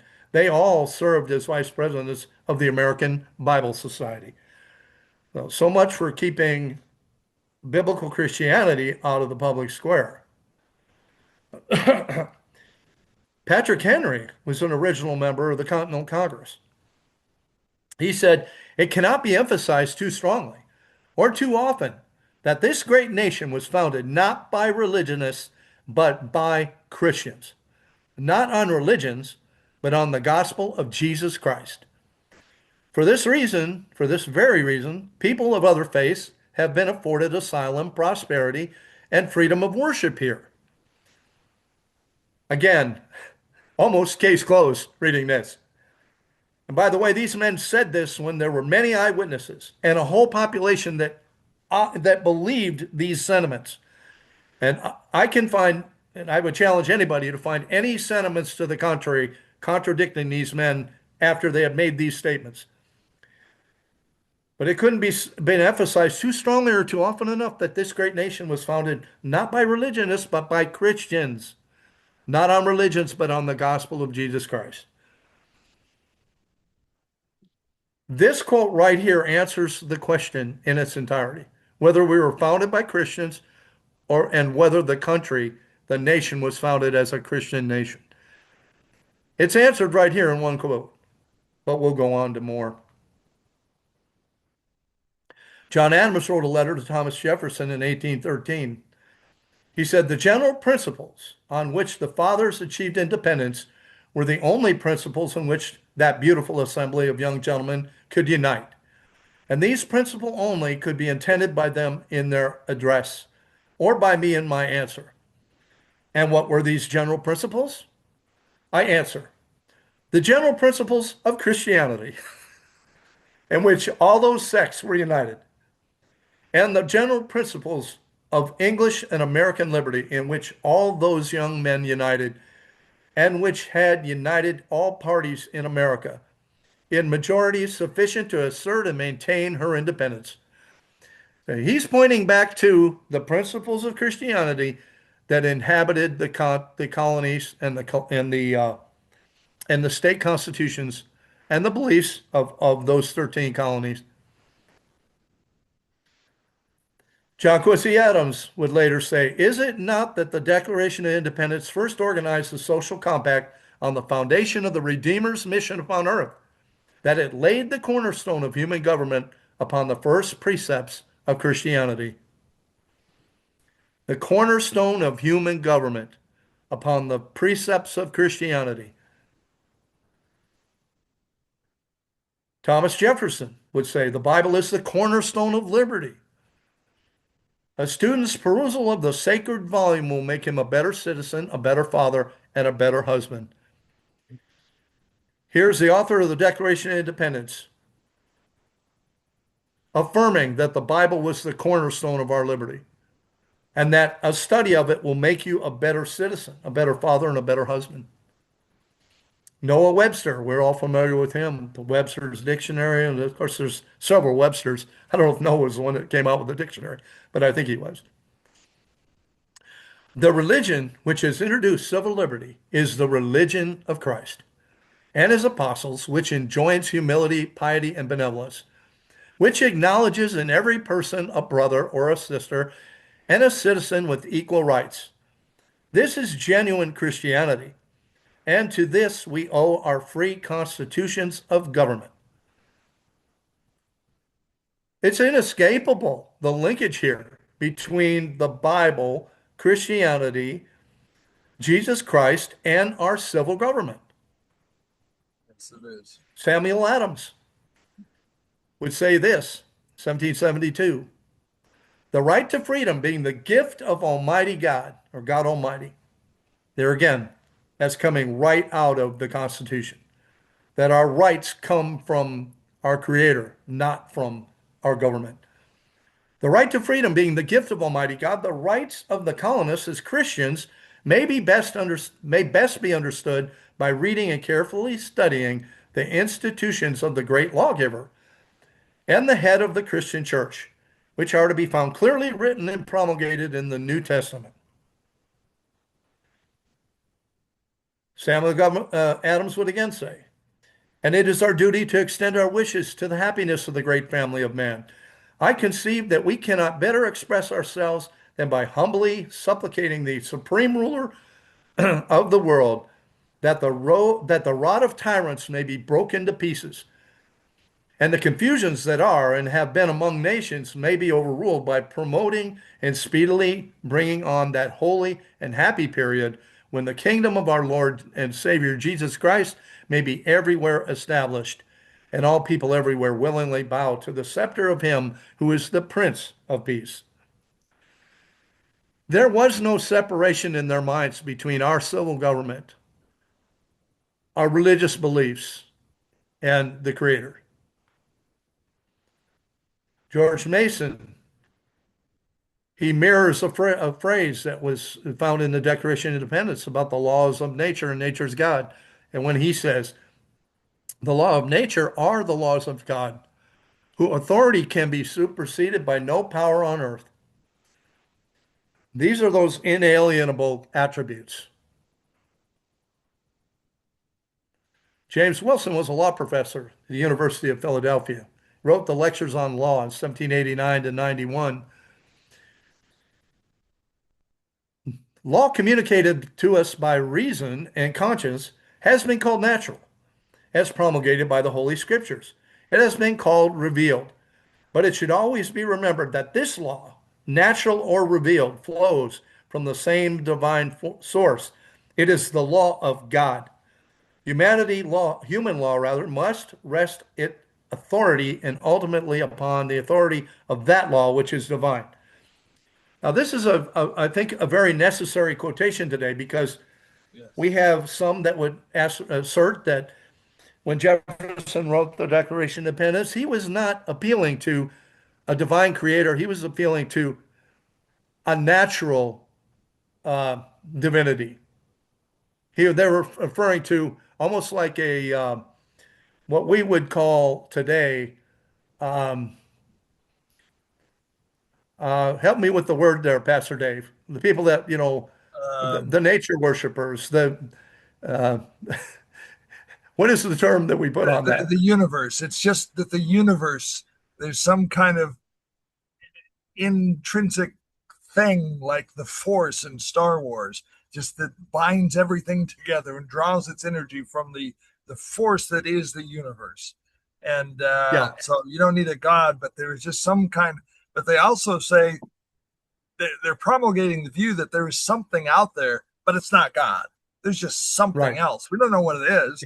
We know what to It's call it. it's an it's It's just an evolutionary process, whatever. Today they'll split it many different ways, but essentially yeah, the Bible calls it God. worshiping the creation more than the creator. Okay, putting Correct. the creation above the creator, and this is what James Wilson says. About that, how he makes it clear that when they're talking about natural law, they are referring to the law that comes from the divine source, the law of God. Yeah. Alexander Hamilton said the sacred rights of mankind are not to be rummaged for among old parchments or musty records. They are written as with a sunbeam by the hand of divinity itself and can never be erased or obscured by mortal power. Good and wise men in all ages have supposed that the deity, from the relations we stand in to himself and to each other, has constituted an eternal and immutable law which is indispensably obligatory upon all mankind. There we go, our inalienable rights. This is the sentiments where those statements come from. John Langdon was the signer of the U.S. Constitution. He wrote a proclamation in October of 1785. It therefore becomes our indispensable duty not only to acknowledge, in general, with the rest of mankind, our dependence on the supreme ruler of the universe, but as a people peculiarly favored, to testify our gratitude to the author of all our mercies in the most solemn and public manner. In this, I hear a veiled reference to the incidences of divine preservation, divine favor that many of our founding fathers referred to, and he calls us a people peculiarly favored. George Washington, in his farewell address, 1796, said, of all the dispensations and habits which lead to political prosperity, religion and morality are indispensable supports. In vain would that man claim the tribute of patriotism who should labor to subvert these great pillars of human happiness. These firmest props of the duties of men and citizens, the mere politician, equally with the pious man, ought to respect and to cherish them. So now he's pulling out religion and morality as the very supports of our political prosperity. That's our governmental structure. Our political prosperity is referring to our governmental structure, Yeah. which are founded on religion and they're held up by religion and morality. Washington sent a circular letter to the states on June 8, 1783. I now make it my earnest prayer that God would most graciously be pleased to dispose us all to do justice, to love mercy, and to demean ourselves with that charity, humility, and pacific temper of mind, which were the characteristics of the divine author of our blessed religion.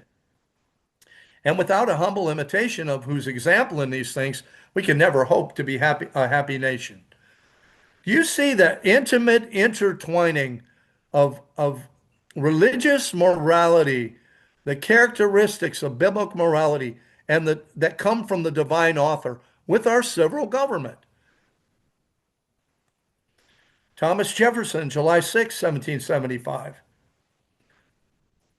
Now take a look at that date, July 6, 1775. That's about 1 year before the Declaration of Independence.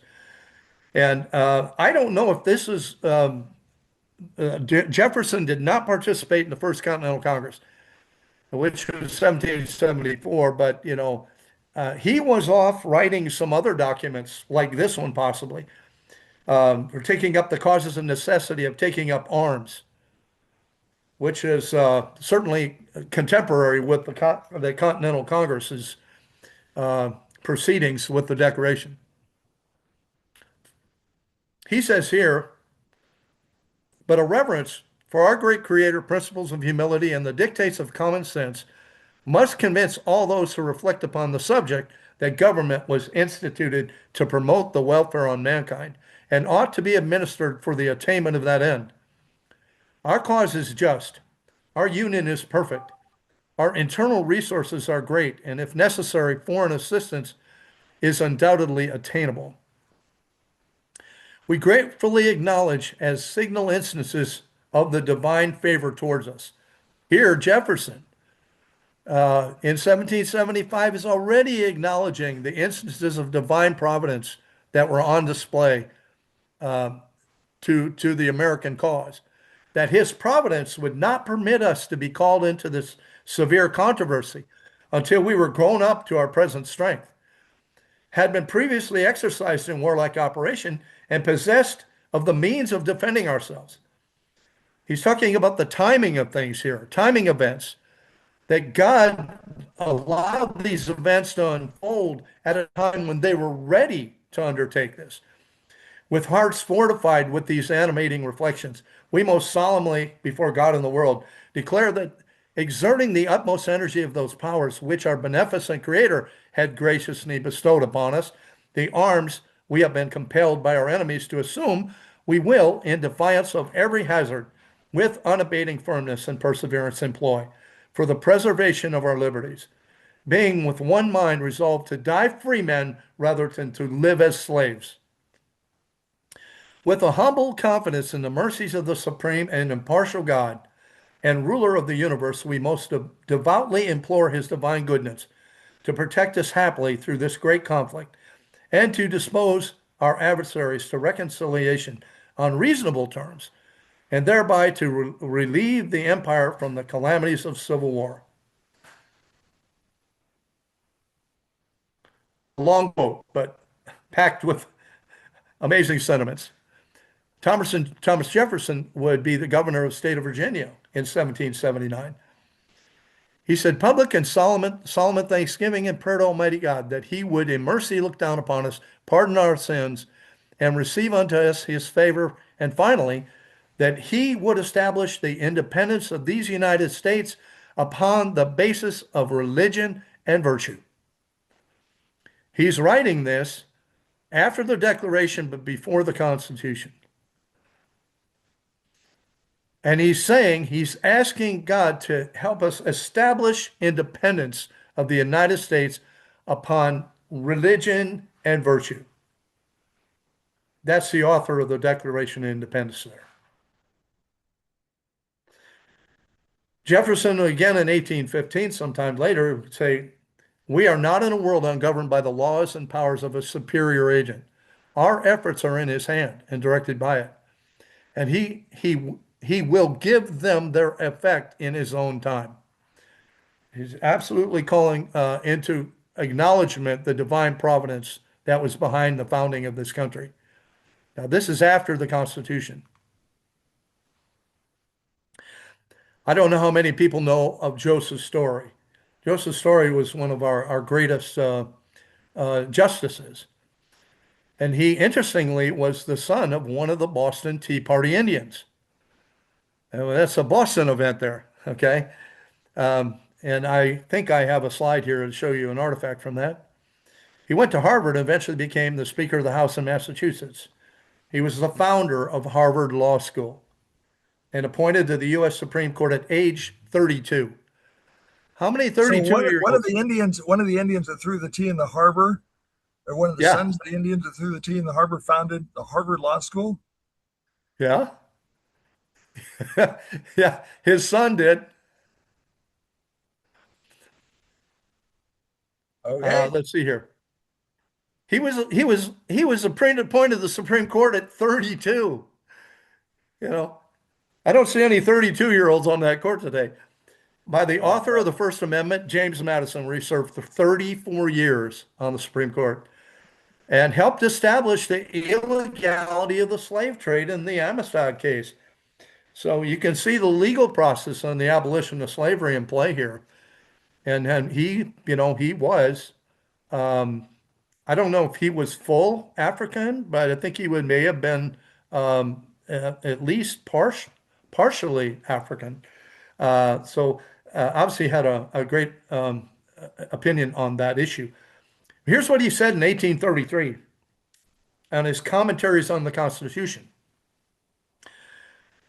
We are not to attribute this prohibition of a natural religious establishment, the First Amendment, to an indifference to religion in general, and especially to Christianity, which none could hold in more reverence than the framers of the Constitution. Probably at the time of the adoption of the Constitution and of the amendment to it, now under consideration, the general, if not the universal sentiment in America was that Christianity ought to receive encouragement from the state, so far as was not incompatible with the private rights of conscience and the freedom of religious worship. So as long as your religious views are in line with our Christian founding, you should enjoy freedom of religion. And then he said that it was never the intent of the founders to forbid religious support from the federal government. It was to encourage it. Here's another quote he wrote. Christianity is not to be maliciously and openly reviled and blasphemed against. Well, this sounds like our day, doesn't it? To the annoyance of believers or the injury of the public, it is unnecessary for us, however, to consider the establishment of a school or college for the propagation of deism or any other form of infidelity. Such a case is not to be presumed to exist in a Christian country.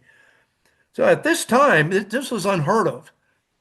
This was a later infiltration of the, I can only ascribe it to a demonic infiltration of people outside this country that were looking for every Achilles heel, looking for every crack in the armor that they could attack. Slavery was one of those cracks in the armor. There were many others. Why may not laymen instruct in the general principles of Christianity as well as the ecclesiastics? Why can't the layman teach general principles of Christianity and not just the clergy? And we cannot overlook the blessings which such laymen, by their conduct, as well as their instructions, may, nay, must impart to their youthful pupils. This is encouraging Christian teaching in the universities. Why may not the Bible, and especially the New Testament, without note or comment, be read and taught as a divine revelation in the school? Its general precepts expounded, its evidence is explained, and its glorious principles of morality inculcated. What is there to prevent a work, not sectarian, upon the general evidence of Christianity from being read and taught in the college by lay teachers? It may well be asked, what is there in all this which is positively enjoined, inconsistent with the spirit or truth of the religion of Christ? Are not these truths all taught by Christianity, although it teaches much more? Where can the purest principles of morality be learned, or so clearly, so perfectly, as from the New Testament? Wow. Supreme Court Justice John Hancock wrote, resistance to tyranny becomes the Christian and social duty of each individual. Continue steadfast and with a proper sense of your dependence on God. Nobly defend those rights which heaven gave, and no man ought to take from us. Hancock said again, some boast of being friends to government. I am a friend to righteous government. That's a statement right there. And you can Yeah. do a study on our perversions of that in modern times, that we blindly have to follow government because all governments are created by God and our leaders are appointed by God. And that's talking about righteous government and no other. As long as as long as your government is righteous, it holds to biblical moral principles, then they are to be followed. Let us play the man for our God and for the cities of our God while we are using the means in our power. Let us humbly commit our righteous cause to the great Lord of the universe, who loveth righteousness and hateth iniquity. And having secured the approbation of our hearts by a faithful and unwearied discharge of our duty to our country, let us joyfully leave her important concerns in the hands of him who raiseth up and putteth down empires and kingdoms of the world, as he pleases, and with cheerful submission to his sovereign will. Yes. John Jay, another first justice of the Supreme Court. Providence has given to our people the choice of their rulers, and it is the duty as well as the privilege and interest of our Christian nation. What? Pastor Dave, What? Our what did he Christian just nation. say? In the interest of our Christian nation? The first justice of the in the interest of our Christian nation. One The sentence. First first justice of the Supreme Court, Chief Justice of the Supreme Court to select and approve 1816. Christians for their rulers. Tell me America was not founded on Christian principles. It says it right here and several other places. But people are trying to tell you a lie will be believed if you keep repeating it over and over and over and over again. What we're attempting to do with Michael Keating is to go back and say, that's not how it started. You're being told a lie. This is the truth. This is what they said. Exactly. And, you know, it's like the detractors of this country looking for their Achilles heels, their cracks in the armor. One of those ploys that they resort to is asking the same question over and over again because they don't like the answer. This Right. question has been asked so many times and answered so many times, yet they still ask it today, and tomorrow they'll ask it again. Because once you prove that this was a Christian nation founded by Christians on Christian principles in the Bible, that's not an acceptable answer. If they figure if they keep asking it enough times, somehow the answer may change. But you know, it's never going to change as long as the people of this country keep what I'm putting in front of you before them. This is your answer to their attacks. John Jay said again, the most effectual mean of securing the continuance of our civil and religious liberties is always to remember with reverence and gratitude the source from which they flow. Well, what source is that? Go back to the previous slide. John Jay said again, the Americans are the first people whom heaven has favored with an opportunity of deliberating upon and choosing the forms of government on which they should live. You know, that's a great statement there. We don't realize the uniqueness of this process, of our experiment, that we are the first people who ever had the opportunity to form our representative government.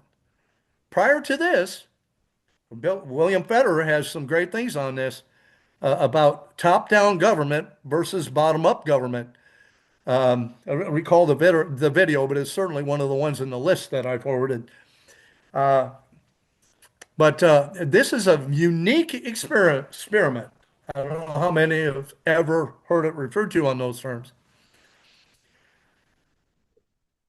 It's the storm is Ben, really intense right now, but so far the power's up, the internet's up, so we're going to keep on going.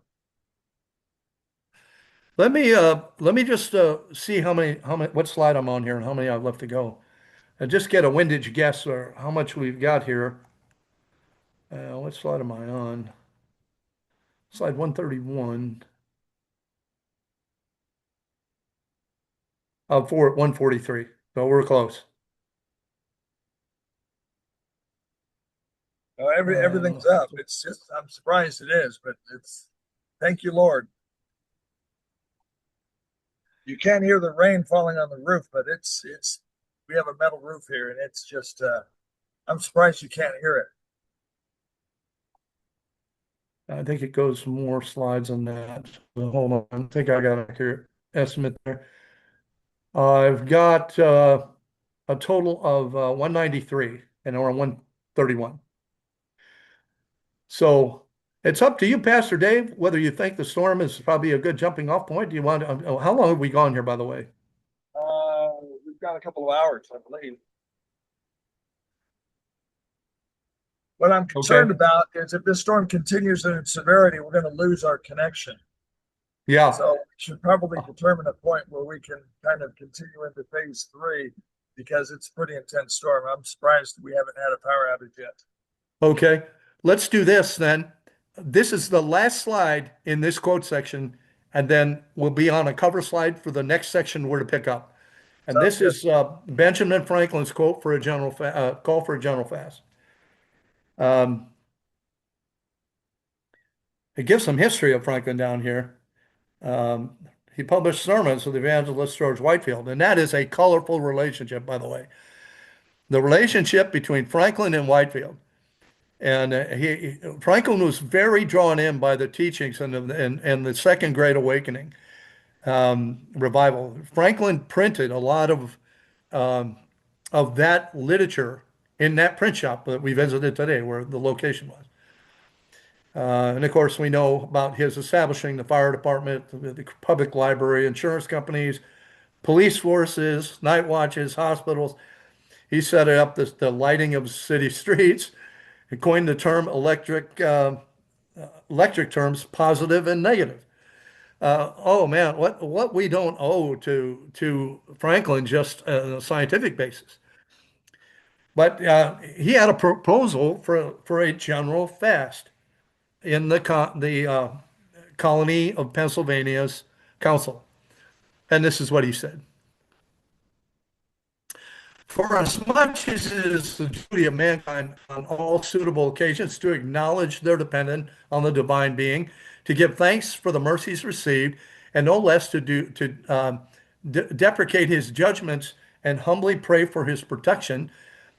And as the calamities of a bloody war in which our nation is now engaged seem every year more nearly to approach us, and the expedition formed for the security of these plantations hath been laid aside, as the inhabitants of this province and city have been sorely visited with mortal sickness in the summer past, and there is just reason to fear that unless we humble ourselves before the Lord and amend our ways, we may be chastised with yet heavier judgments.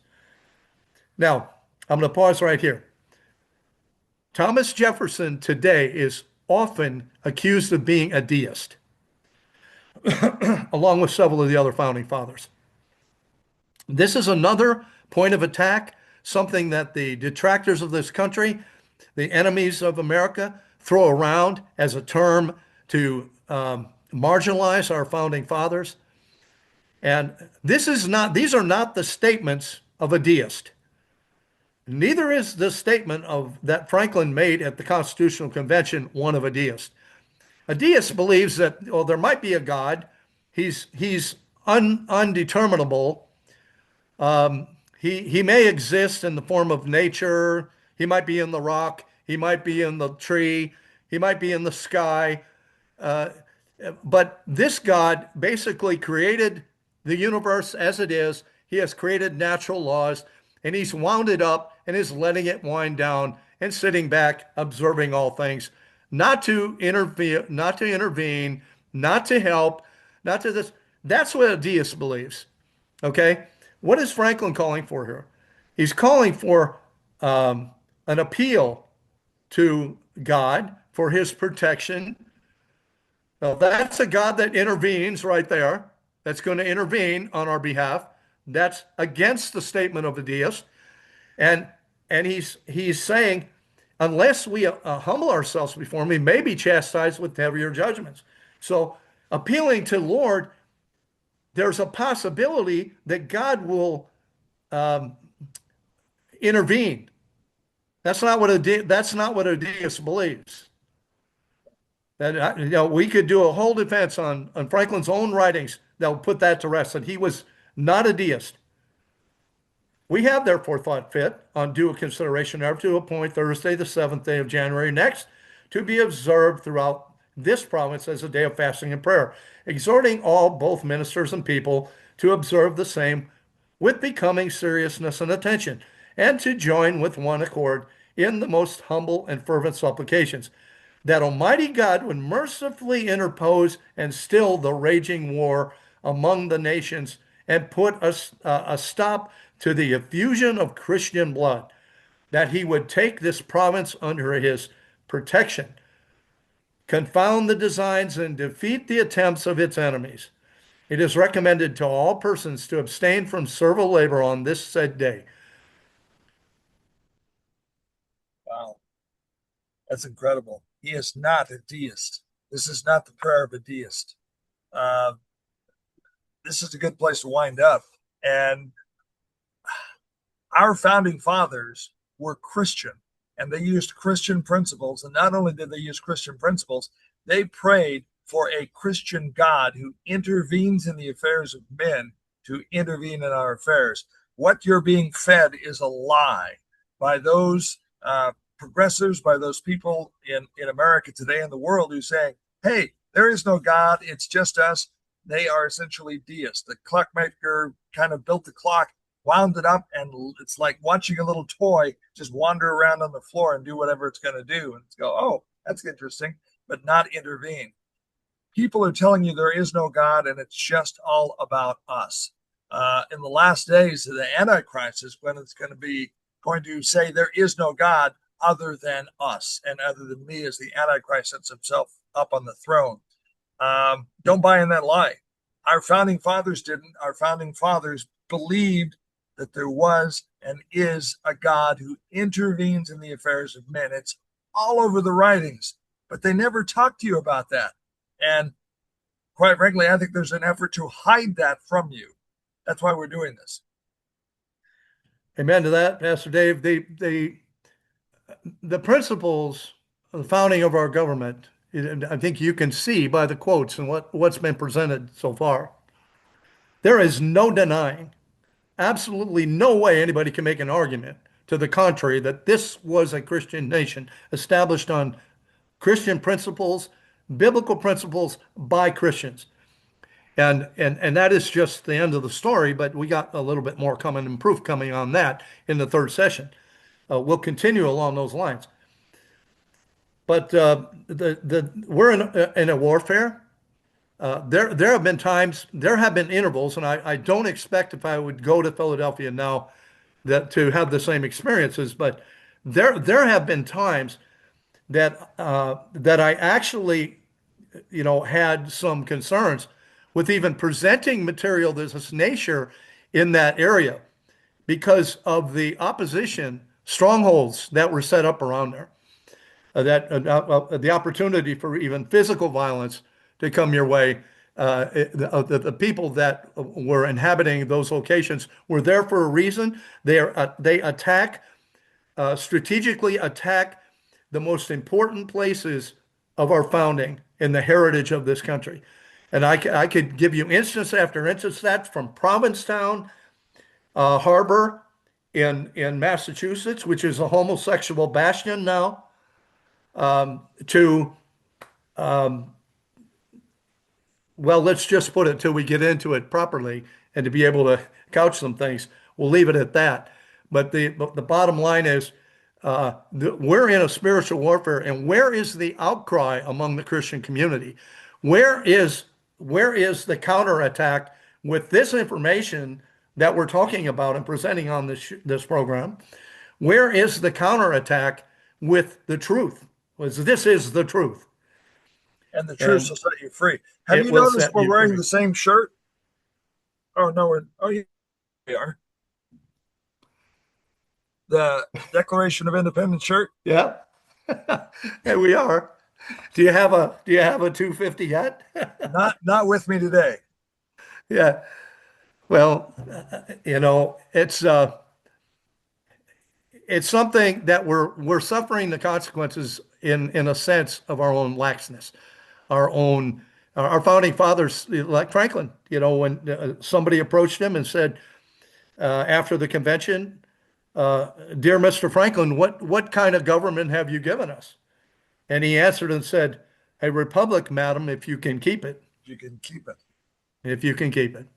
Now, I graduated high school in 1978, and students in my class, they would think of reasons to get out of American government class because they deemed it as boring. Oh, it's just government, social studies. Uh, so I grew up in 78, and when I was in middle school and grade school, we had social studies. We Yeah, learned about history. We learned about the world history, and the school system is trying to change that, and yeah, in many schools, they just do away with it. They don't want you to learn about it. It was interesting. I'll share this story with you. When I grew up, I was in middle school in Idaho, Payette, Idaho. And I can tell the name of the teacher. She's probably passed away by now. But she tried to teach us the Communist Manifesto. All right. Parents in Idaho, small town in Idaho, in probably 1975, 74, went to the school board and said, "You will stop teaching our kids the Communist Manifesto. We will not set for this as residents of Idaho, as citizens of Payette, Idaho. We won't allow this." And the school board went to the teacher and said, "You will stop teaching the Communist Manifesto or you will be fired." So she came to the students and said, "Well, your parents aren't going to let me teach this. We just need to learn it as an optional way of government." This was back in 1974 when there's some in the educational realm that were trying to teach us that. Back then, the parents said, "Not on my watch." So where are the parents today saying we need to teach American history? We need to speak up. That's why we're yeah. doing this. And because we need it. We desperately need. And then when you see man on the street interviews on Fox News or others, where they go out and they say, "Who was the first president of the United States?" And they'll say, Julius Irving or Richard Nixon or some stupid answer. They have No. no idea about how this government runs or how this country runs. And that is a sad state of affairs. But more importantly than that is this: those people vote. They don't understand what they're voting for. They don't understand how important The this younger country is. generations are the future of the nation, and if we don't plant these seeds in them, then the country won't continue to grow as it was in its founding. And I'll challenge you, get a hold of the Communist Manifesto and read it and compare it to our country today. Compare it to our country today.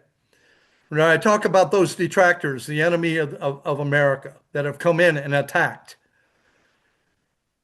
they haven't done, they've been done very strategically, and they've implemented almost every plank on that Communist Manifesto in some form or another. As they boiled the frog, by Yeah. boiling the frog, Oh yeah. If you turn you the do it temperature up slow enough, he slowly, won't jump out of the he won't pot. even know he's getting fried. Yeah, You're getting fried. Uh, there's another saying: you can vote in communism, but you have to shoot your way out because once the government gets control, they have control, and the only way out is a revolution. yeah, We should not allow America to get in that position. And right now, we're seeing today, October 5th, 2026, we're seeing more and more socialists, avowed uh, socialists that are saying we're the Democrat Socialist Party. Uh, Now we don't want to talk about politics here, but we do want to talk about America and foundational principles on which this country is founded. And when you have a political party that's starting to embrace doing away with a co-equal branch of government, the Senate and the Supreme Court and the presidency, that is when you're shredding the Constitution. And that's when we as pastors and we as patriots, even with nonprofits, are saying, now, wait a minute, time out here, stop the presses. This is not America. And we should not allow that to happen on our watch. We need to stand up now. yeah, absolutely. And what they're saying when these candidates are out there uh, with their speeches saying these kinds of things is they're saying this is the end of your America. We're going to take it apart, to dismantle it and shred it. And, if your original governing documents started the Supreme Court, if they started the Senate, the Congress, we're just going to shred them into ledge. Those people and those sentiments are more as dangerous, or if not more dangerous, than any standing army that could attack this country. How will you give more power to we the people when you give more power to a single branch of government with no co equal governing authority or checks and balances? You shred the checks and balance and say the House of Representatives, the people's arm, will become the Politburo of America, and they choose the president and they just tell you what to do.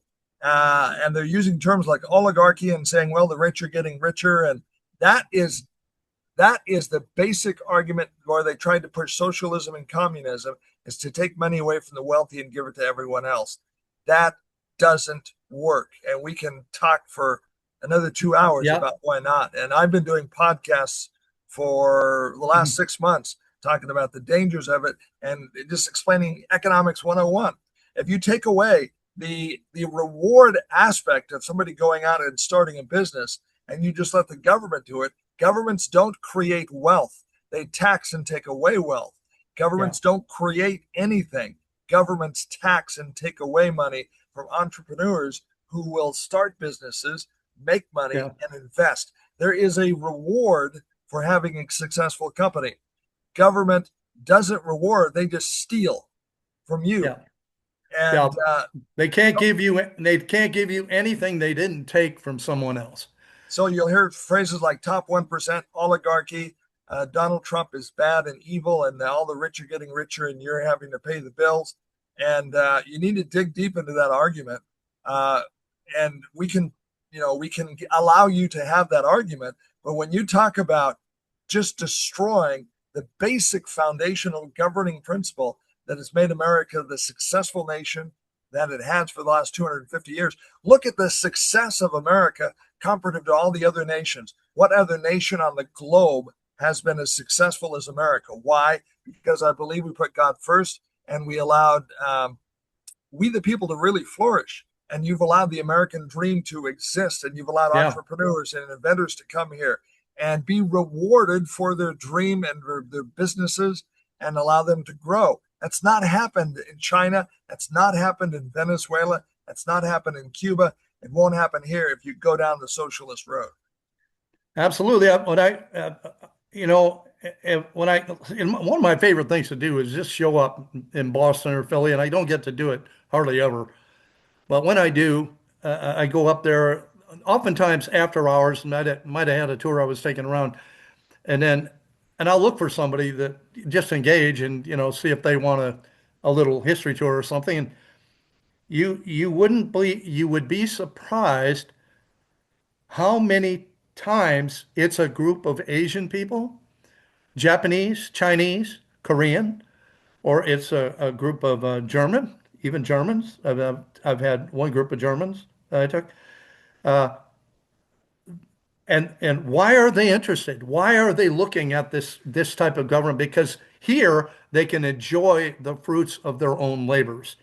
They can, and we can argue too about what illegal taxation has done to our country, because that's what we've been subjected to is illegal taxation, and things are going to be done about that shortly. But the thing about this is that what is the big catchphrase that you hear from everybody on the other side of this?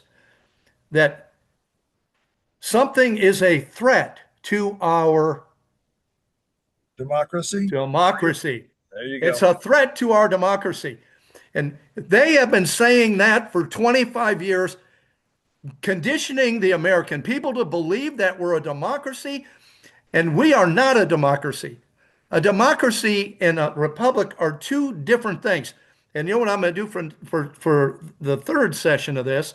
I'm going to Okay. attack a section on the end of this on what our founding fathers said about democracy and what people said about democracy. And democracy is, supposed to be majority rules, mob rule, I call it. And a republic is different. A republic is rule by law. It's rule by law, not the rule by majority. And so what they're trying to do, the socialist candidates, the DSA candidates, is they're trying to distill our governmental structure down to one big Congress that will become rule by majority. It's going to be a Democrat process. It's going to be a democratic process. Democracy. Yeah. They are implementing a democracy and destroying the republic.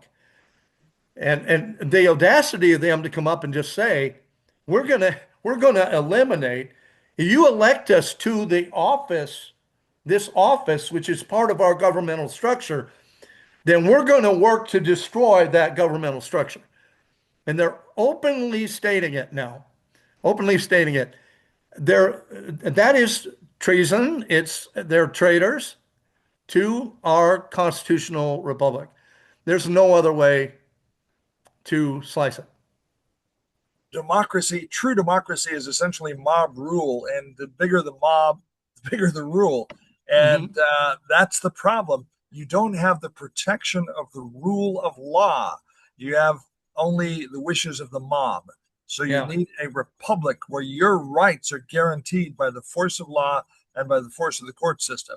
You have a true democracy, and it's literally mob rule, where the majority wins, and if the majority have drunk the Kool-Aid and they just think that, well, all the uh, for example, the shooting of the health executive in New York, celebrated by many.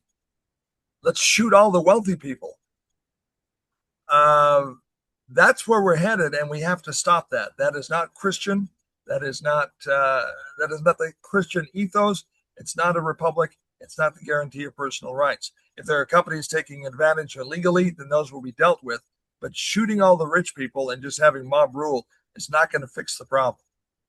No, it won't. It'll exacerbate the problem. And then what we're seeing here emerge its ugly head is a boldness, a confidence by the socialists, by the enemies of this country to campaign in our own governmental offices with platforms that are destructive to the system and treasonous to the system. They have no fear at this point that they can't get up there and try to do that.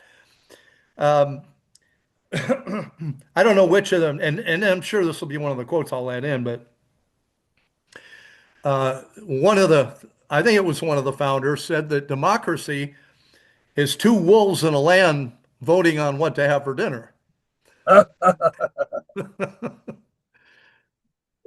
See, That's the a good. democratic process is it's not that's not what we are. We are a constitutional public ruled by law.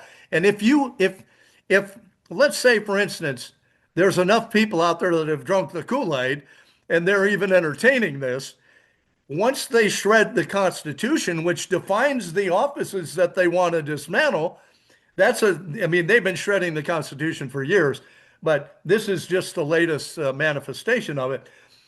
Um, if they were to do something like that, um, well, wouldn't the Bill of Rights go along with that? Part of Would the you, Constitution. but won't you be giving up your Bill of Rights too? Let's see what life is like on this continent once your Bill of Rights are gone. Your freedom of speech, your freedom to be, secure in your possessions. You said, Pastor Dave, I like the car. You drive it. Just give me the keys. I'm going to drive off with it. You say, well, you can't do that. Why? Because you're stealing. Well, by who says? Who says I'm stealing? By what law? The law we just trashed? And then what you're going to have is Mad Max. It's going to be, that's going to be our society is Mad Max where anything goes. I What, know it's your car, but I need it more than you do. So give me the keys, and my club's bigger than yours. well, that's the socialist mindset. Well, and you got a nicer one than I got, and that's that you shouldn't be able to do that. Everybody's got to be level on the playing field. The thing about socialism is that everybody pays into a core system, and then the system pays everyone out equally. Well, it never works that way. Never works. No, because the people that are in charge of the money are greedy. That's why the founding fathers created a co-equal branch of government, Exactly. checks and balances, because they know that humans are by nature greedy. If we give, if, for example, the No Kings protest, what they're trying to do is put a king in charge in the form of the House of Representatives. And it's amazing that we want, they're just, they're doing the exact opposite of what they're telling you they're doing. They're saying they're protecting democracy, but in fact, they're destroying it. Yeah. Well, it's certain storm clouds on the horizon for sure, but more than what you're facing there. But the the good news is it's waking some Americans up, and hopefully more people will latch on to programs like this one. And all I'm trying to do is not tell you what to think or how to think, but I'm putting the evidence in front of you, and in my humble opinion, there's only one conclusion that can be reached, unless you just are totally denying what the words on the page say. Yeah. So one of the reasons, and I'm glad we found you because you have the information and the knowledge to be shared. I just checked my email. We still haven't heard from the institutions that are supposed to be the harbingers of truth and constitutional knowledge in America. They won't let us in the door. Uh, and that's why we're reaching out to people like Michael Keating who have the knowledge. And, hey, you don't agree with him? Look at the documents. You look up the documents. They'll say exactly the same. These are not documents that Michael created. These are the original documents. Go Yeah. find them. You'll find they say the same thing. And so almost everything that I've shared in these presentations is credited, and you can look it up. And in many cases, you can find a high resolution scan in a library or an archive of the original document in their handwriting. All righty. Looking forward to the next. How's the same time and date next week? Does that work for you? Yeah, go ahead and schedule that, and I'm here.